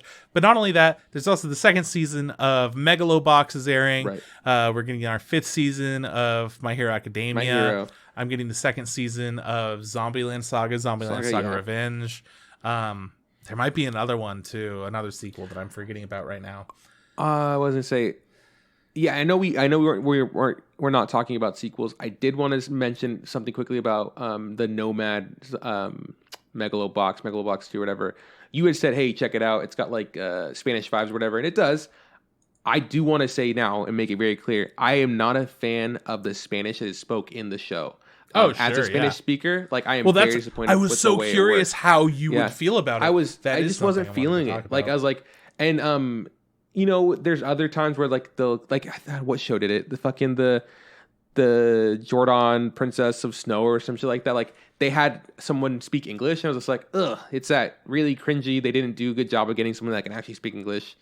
So for the Spanish, it feels kind of along that line, but for some reason, it just irks me more because it just feels so out of place and like bad in my opinion. Maybe it gets better. Maybe the character that was speaking that Spanish isn't an actual Spanish speaker. It's because it's not clear. I don't know. I haven't seen it more. I mean, we don't know what this world is either, or where they are exactly. Yeah, we don't know if they're in futuristic Mexico, if it's a different planet. We don't know anything. But all I'm saying is like the Spanish that is spoken has not convinced me. But the show is. I'm actually really excited to watch to see where it's interesting. It's good. Yeah. It's darker and different. I had no idea what was going to go into. I honestly thought it was going to be completely different. Like it was going to be like How would you know? But it's absolutely a continuation of season 1. So if you haven't seen that one, absolutely get into that. It's like I'm pretty sure it's on Netflix. Like it's not hard to get into Megalobox. Go check it out. And then do yourself a favor and get into Megalobox 2, the Nomad one. So yeah, that's it though. Do you know what we're doing next week? Sure do. It's going to be one of two things. When is our anniversary episode, by the way? I don't fucking know. Sierra always knows. She's so there's one of those. I expected Sierra to maybe have updated you. I forgot. One of those. Yeah. So there's that. There's going to be Ongakuin or whatever, our sound. Yeah. We also have Garzy's Wing, which... It's always in the back pocket. But we're already really close to being able to meet up in person just a few weeks away, so... I don't know. But what if Wes doesn't like me, though? Like... What if it's weird? Well, Wes has seen enough of the podcast that I don't think it really matters too much. But we got lots of options. We got lots of shit. Who knows? Maybe on Friday, Netflix is going to be like, here's a new piece of garbage for you to review. So we've got all kinds of stuff, man. Yeah, maybe they'll bless us with part 2 of Way of the House Husband. Oh, please. Go fuck yourself. Oh, it's so bad. Okay. That's it. That's the pod. That's the pod. Thanks for listening. If you like our theme song, check out Not Mars on Spotify. Trip, where can people find us? You can find us on Facebook. We're on Facebook as the Instant Ramen Podcast. Same thing goes for Instagram. If you want to look us up on Twitter, it's at Instant Ramen Pod. Podcast Interfit. And you can shoot us an email, instantramepodcast@gmail.com. We also stream each week on Twitch, usually on Wednesdays between 8 and 9 Pacific Standard Time, on twitch.tv/Crispather. So come and hang out and just vibe. We do a little bit of before and after. Who knows? Like I said, I bought Vermintide 2. Maybe Trip buys it, and maybe we stream some gamage. Who knows? Maybe that's what happens. Who knows? Hey man, I've been saving something until we're able to meet up in person, but we could also do it online if you're already talking about that. I mean, maybe. Have you seen? Well, first off, I'm down. I accept your invitation. I'm down. Of course, you wouldn't miss the opportunity to accept the invitation. Yeah, for sure. Of course. Is it Takes Two? Yeah. Yeah, I knew you'd say that. Yeah, that looks like fun. I'm like, maybe we could do that because it seems like a little bit more casual. And it just seems like a good way to just vibe and chill. Yeah, maybe we could do that. Also, only one person needs to have the game. I don't know if you need that. I saw a video of a guy buying It Takes Two, and he's like, "It really does take two. I didn't know it had to be co-op." And he's just like crying. He's like, "I have no one to play with." All right, we'll talk about that later. But it's literally free. You can give it to anybody and play with them. Yeah. Maybe we'll get some gamage in pretty soon. Okay, that's it. This is bye from Juan. I love you from Chris. Hey, Trip, don't forget. Just add hot water.